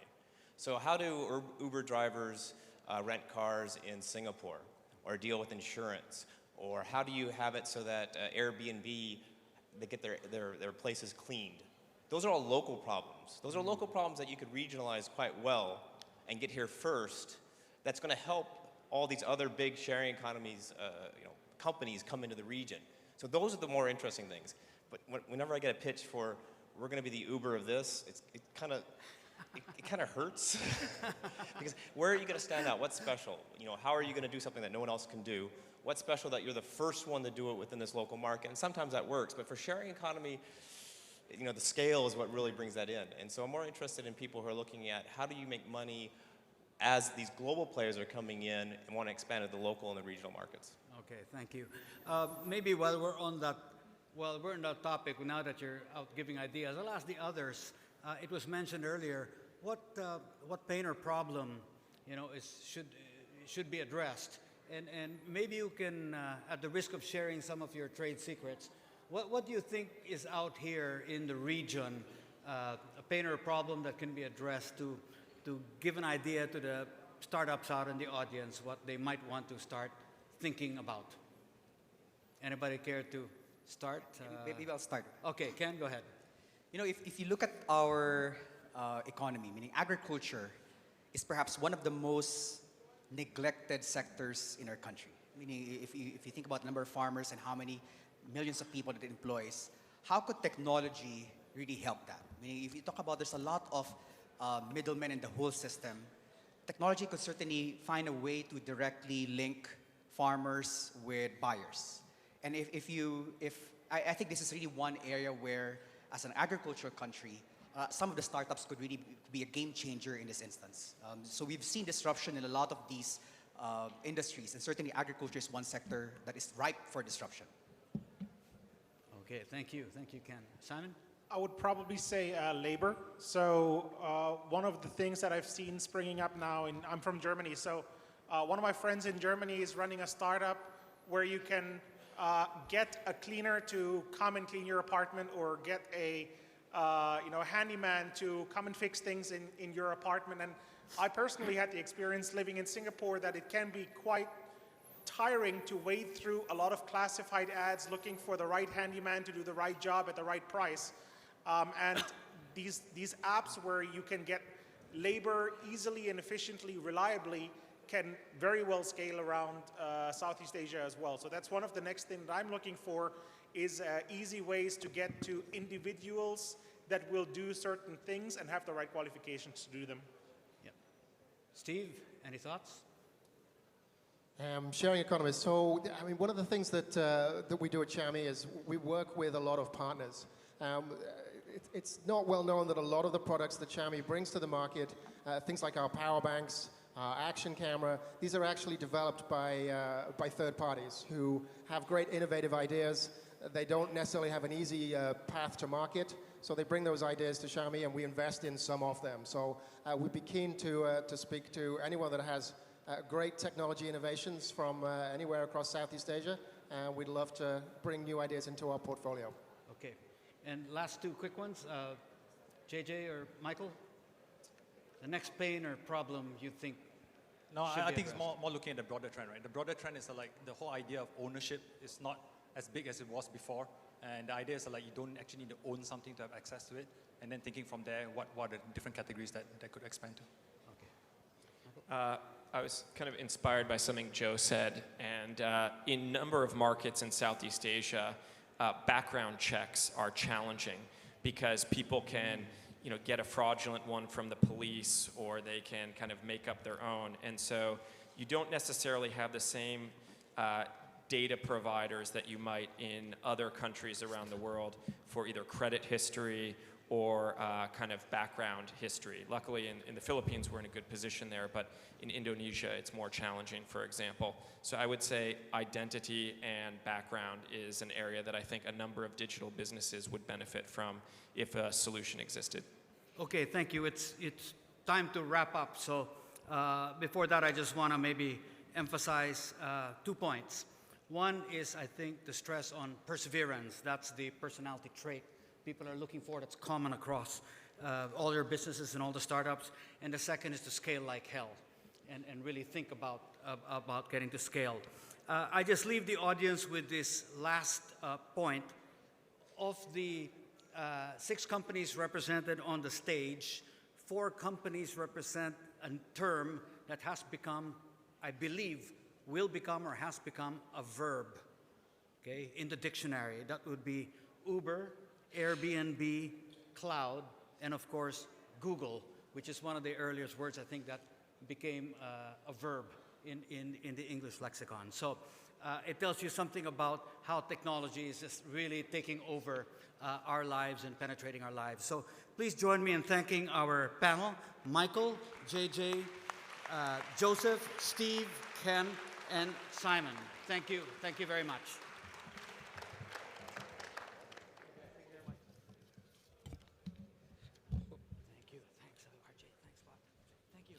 Thank you very much, Mr. Guillermo Luz. And that concludes our 3rd plenary here this afternoon, Redefining Scale in the Global Marketplace.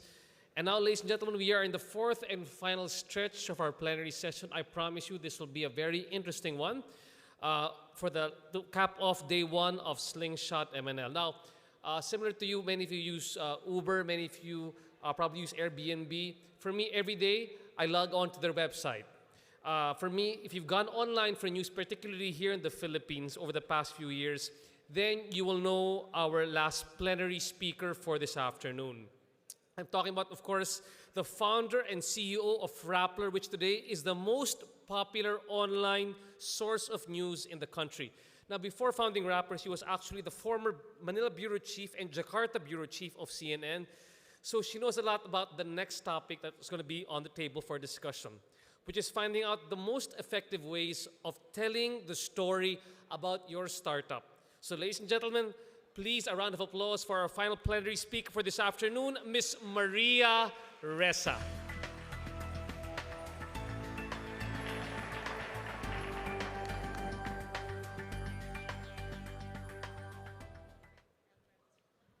Can I use this? Yes, thank you, thank you.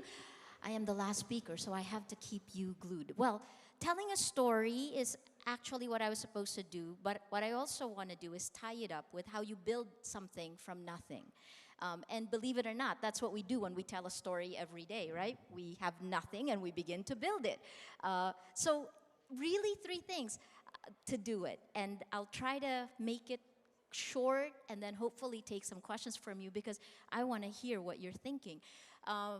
First, how do you build a story? There are 2 things that are important to have clarity of thought. That's the most important thing, and you've heard from the founders, the startups, the big guys here talk about the same exact thing, and I will go to clarity of thought. You have to be clear in your head what you want, and how do you get to clarity of thought? I think someone asked us who was a startup. I raised my hand. Who was a founder? I raised my hand. And who is a funder? I raised my hand. And a lot of that is because what I think I have over our 20-somethings who are so critical to understanding this new world is that I am older.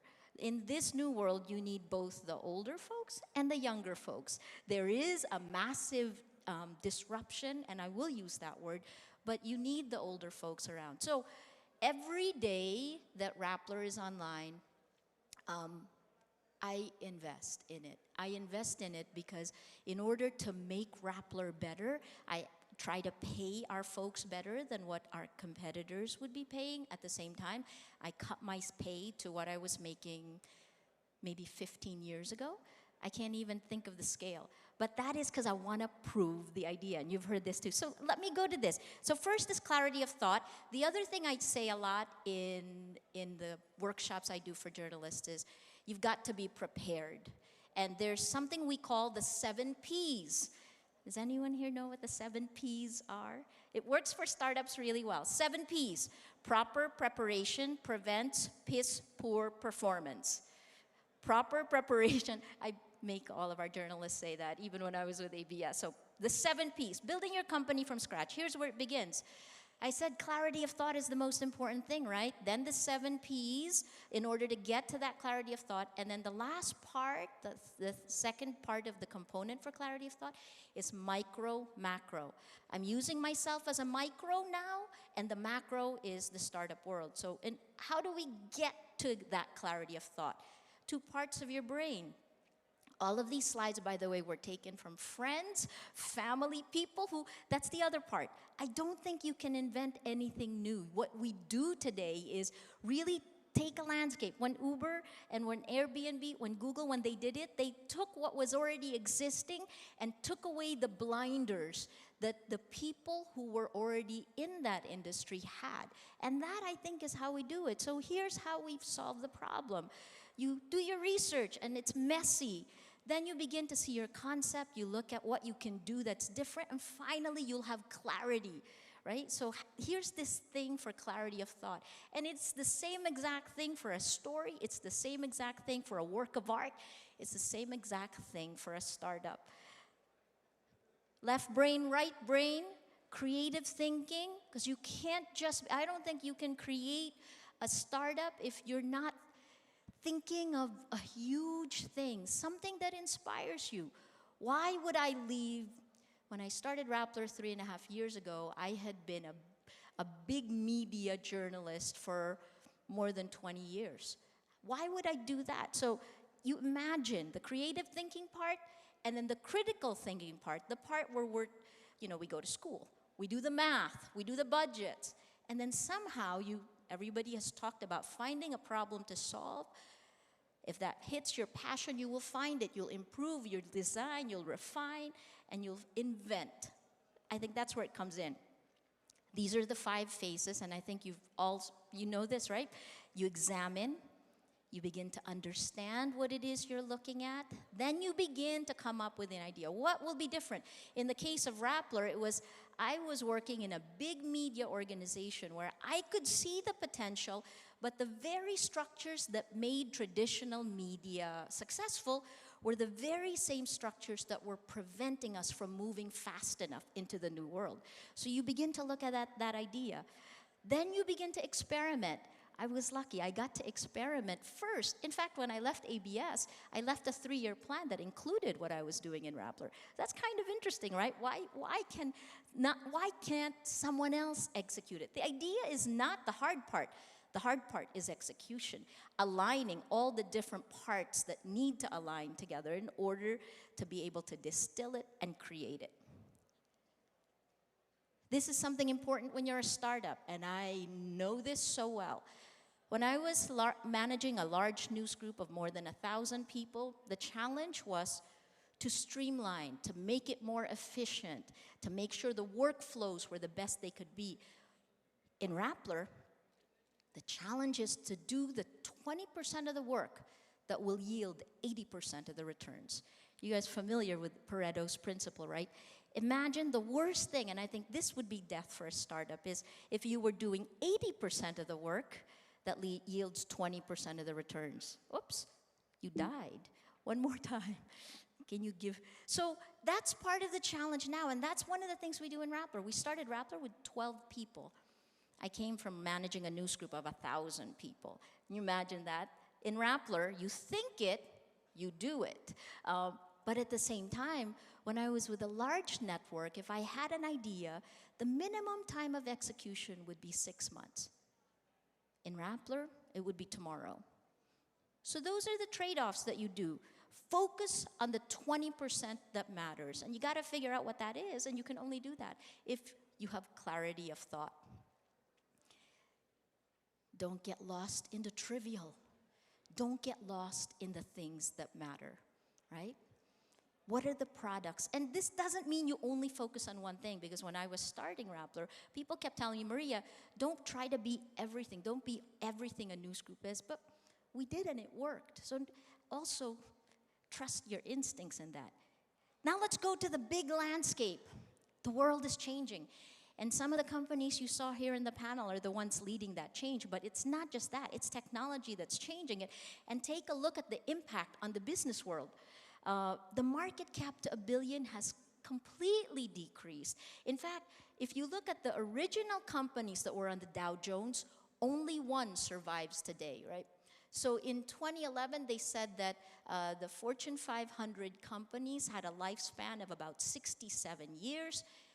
In the early 20s, 67 years. By 2011, 15 years.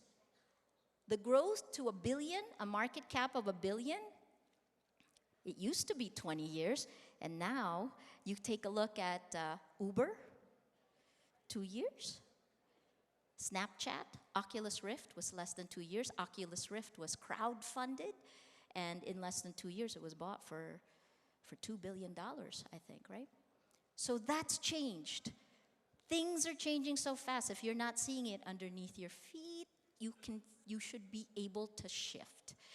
This is the way it used to be when I worked for CNN, when I worked for ABS-CBN. This would be traditional product development. If you're still doing this, you're not going to be fast enough.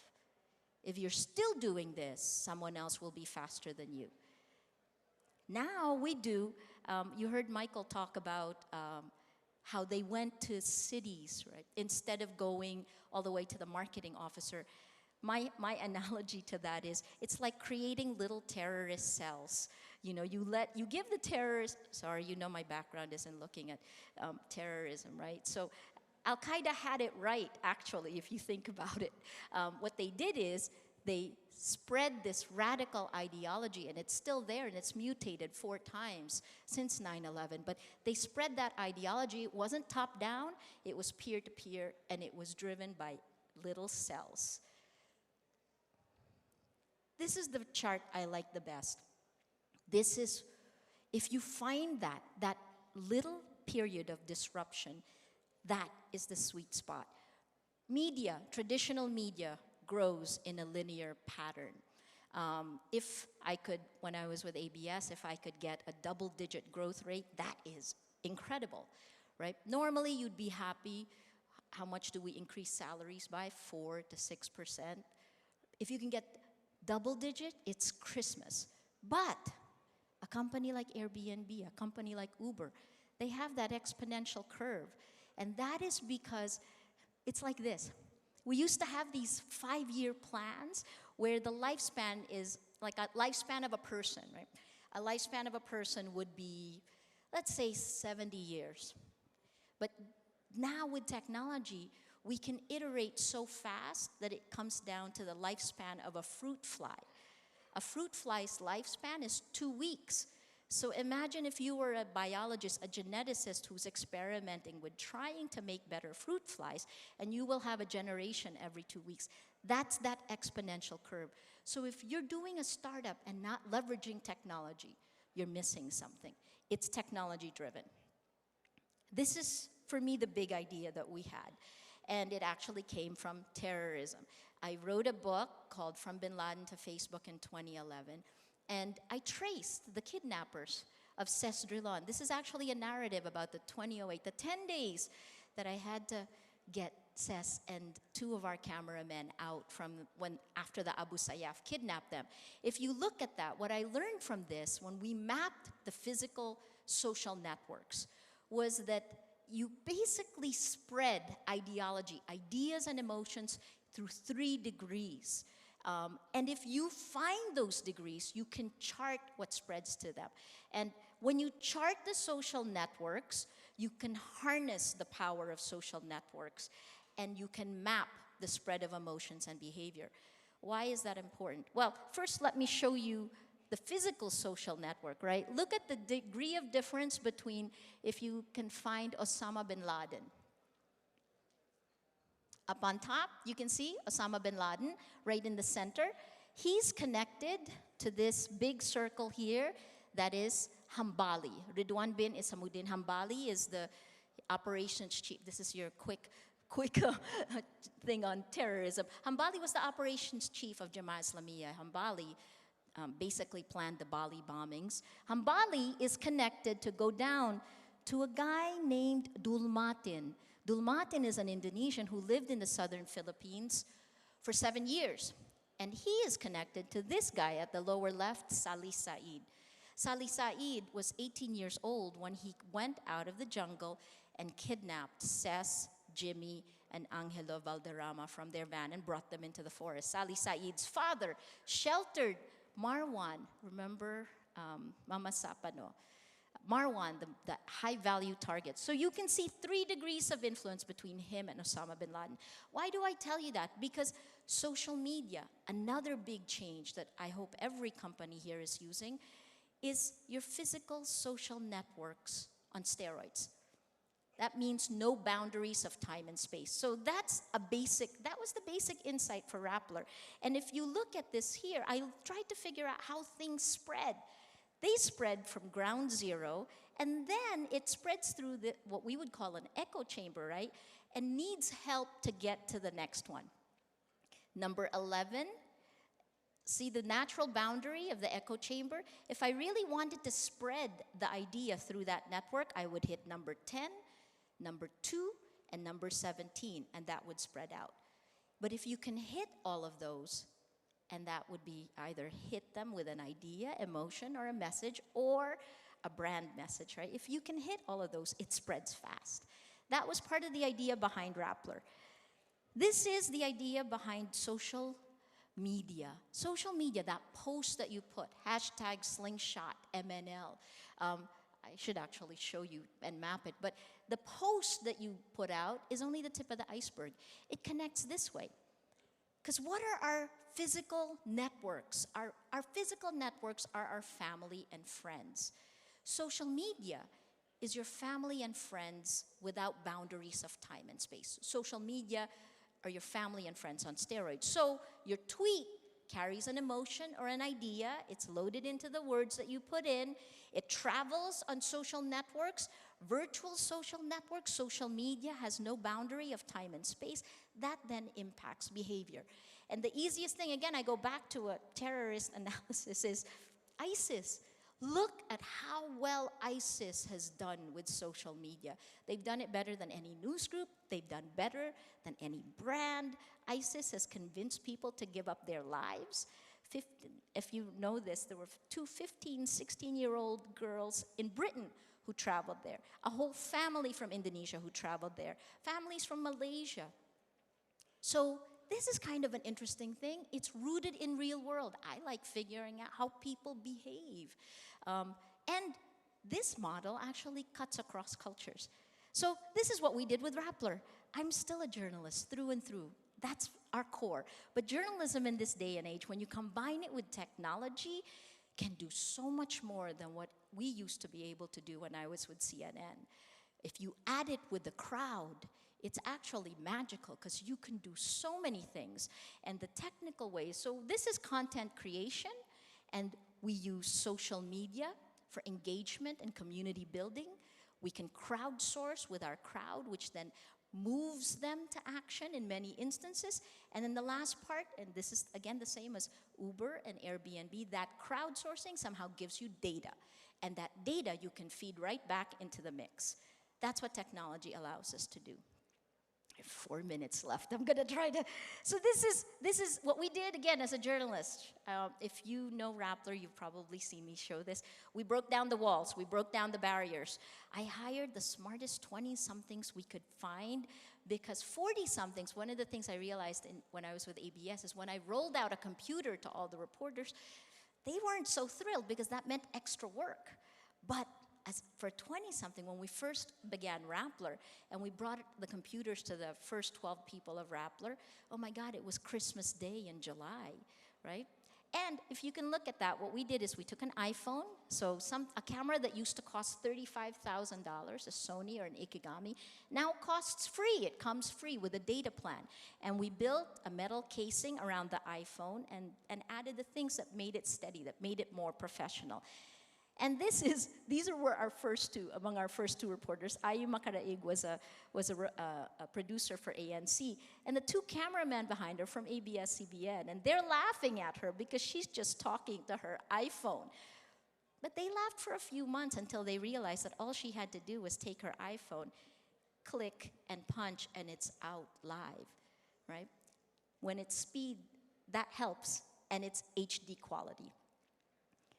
It's not just software where you can make change, it's hardware. It's an OB van, an outside broadcast van. This is an IP satellite van.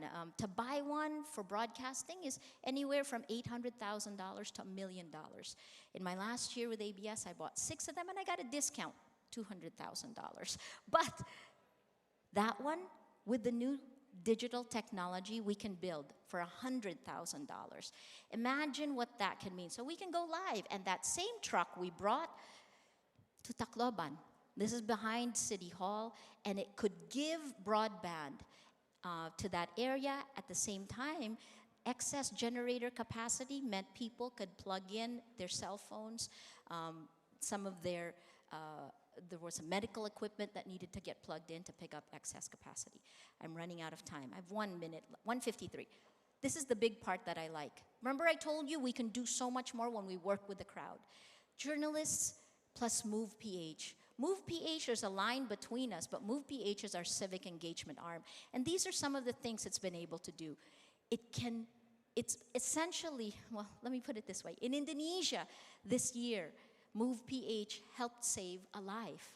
Our Jakarta team started doing the stories on the facts behind Mary Jane Veloso because she was buried in the Bali 9.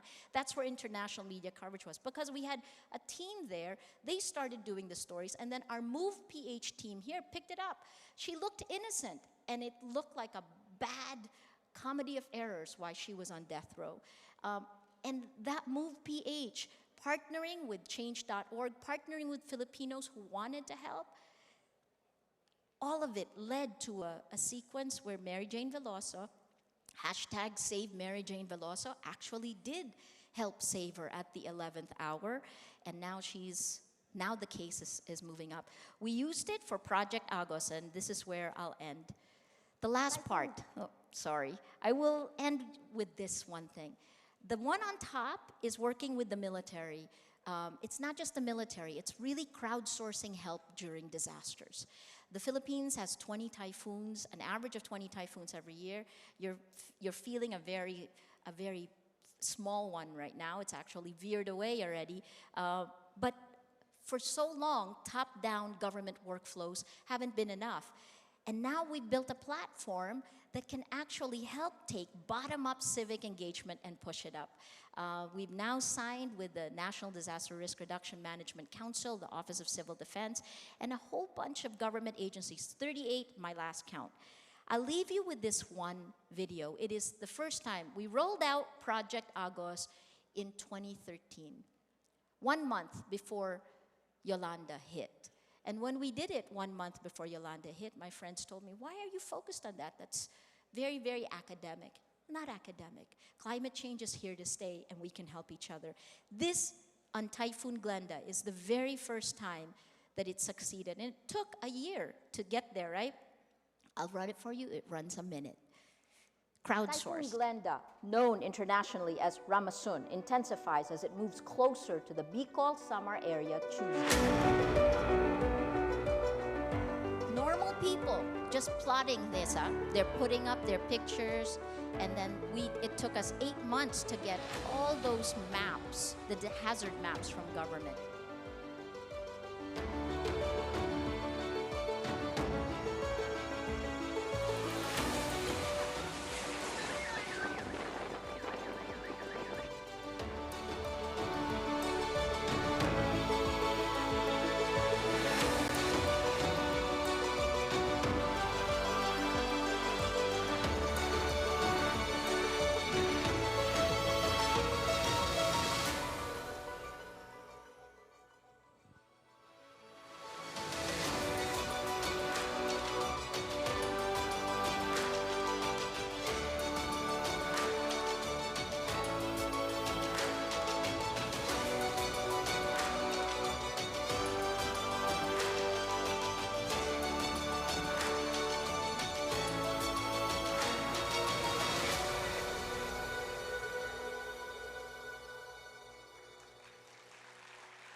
It's a simple idea, right? That if we can move our communities to act, we can do things governments can only dream of. This is our world today, and for every startup here, please ask everyone in the room, because this is a magical time. I think the future is in startups. I think the thinking startups are doing will shake the world. I think the crowd will change the world. Thank you.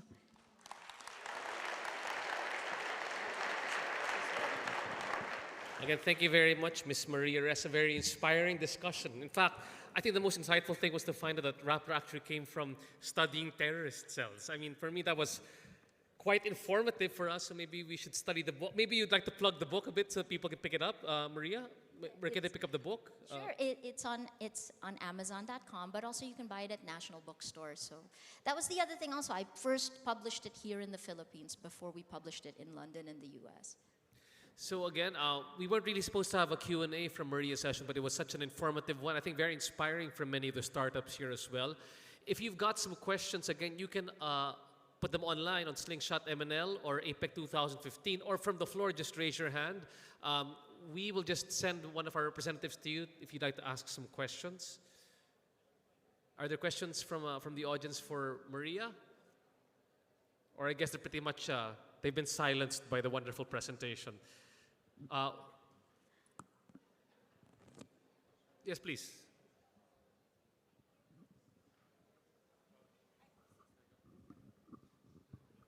Hello, my name is Ryan Latata. I'm from Next Day Better, coming all the way from New York City to this event. So there are global Filipinos in Silicon Valley that are in technology, design, entrepreneurship. One of the designers of the Apple Watch is actually Filipino. The co-founder of Snapchat is Filipino.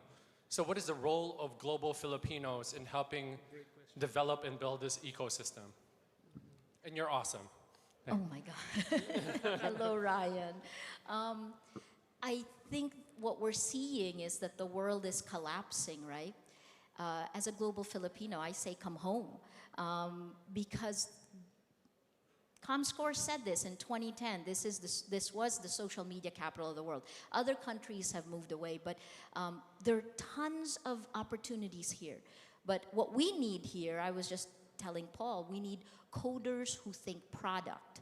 But we have Filipinos overseas who know how to work in that environment. I think we need to collapse them, and you'd actually have a market here that is more actively engaged and in many instances more supportive. What you don't have is the per unit price. You will get that more in developed markets, but it depends on what service you give.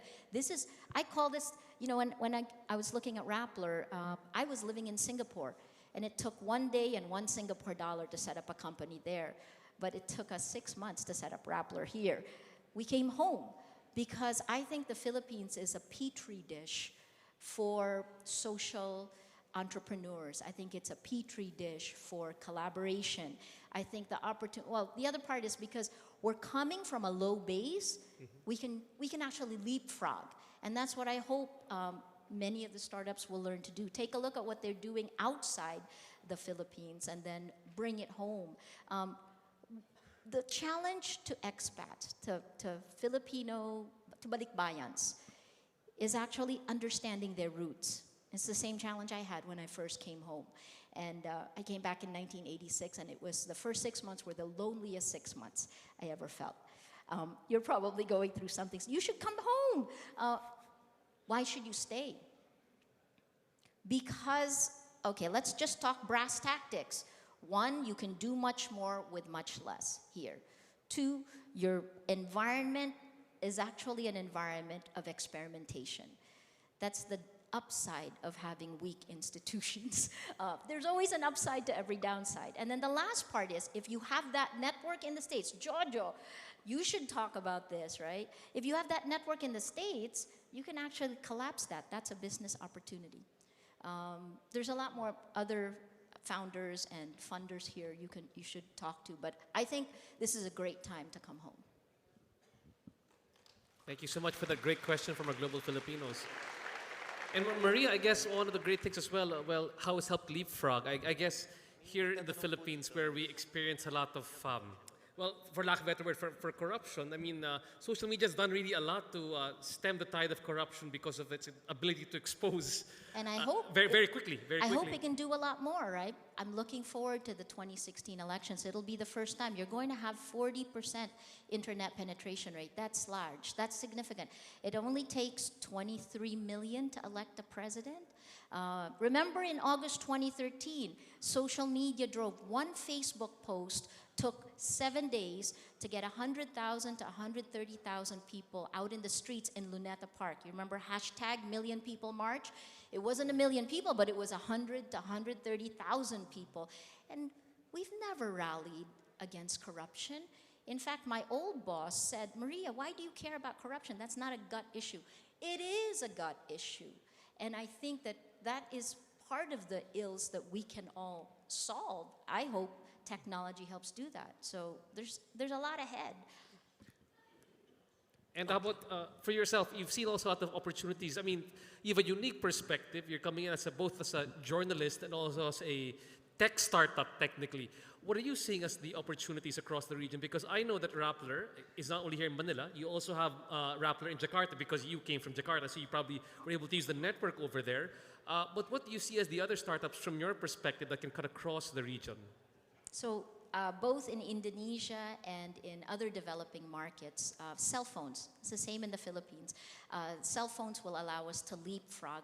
We won't, in the States last year, they already went to a point where there's more internet advertising now than television advertising. There are more people accessing the web through mobile phones than they are through the internet. We will leapfrog that. It's already happened. I can see it on the analytics of Rappler. So that's one thing. Now the new startups, you should be designing mobile first. Right? I know you've heard other people say that. It's real. The stats will show you. Look at all of us on our mobile phones. I think the last part that you need to keep grounded on and this goes to what Michael had said earlier, it goes to where do you personally want to go? Because that will be the driving force of your startup. And you have to be very clear about that. Because if you're after, sorry, this is the last part I really want to say, don't run after the money first. Because if you run after the money first, then go for a corporate job. There's nothing safe and secure in doing a startup, but the magical thing of creating something from nothing, there's no monetary reward for that, particularly if you can make it last. So that question of scale, do you scale first or do you make money first? If you plan well enough, you can do both. I hope Rappler will break even this year. It's year 3. We are 3.5. We hope to break even at the end of this quarter. So there is possibility to do it. And the possibility is because you will exploit the inefficiencies that are here in the Philippines. So look at the upside.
online platform for connecting the right people to the right jobs.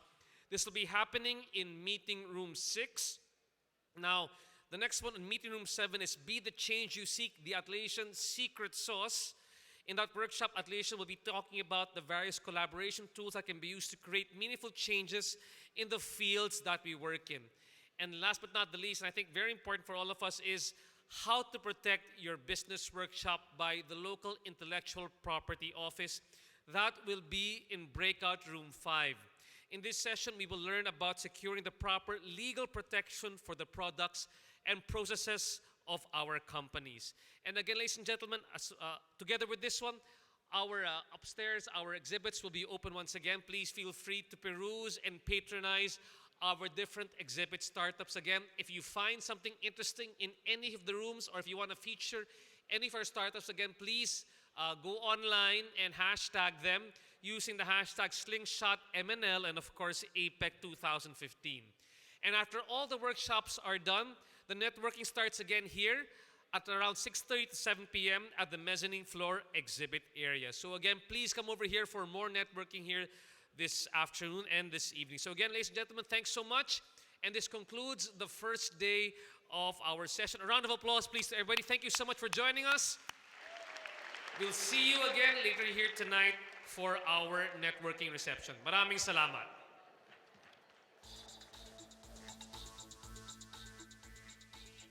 All right, so please proceed back to the main building for the workshops you wish to attend to. Our ushers will be more than willing to guide you there.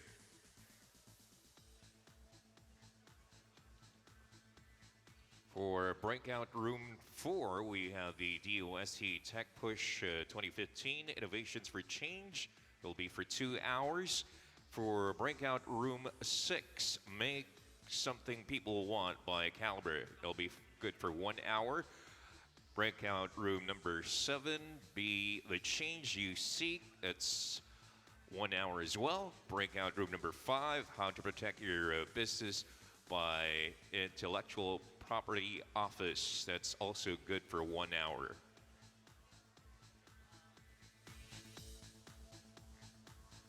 And there will be guides to show you where the meeting rooms are. See you here at 7 p.m. for the networking hour. Thank you very much.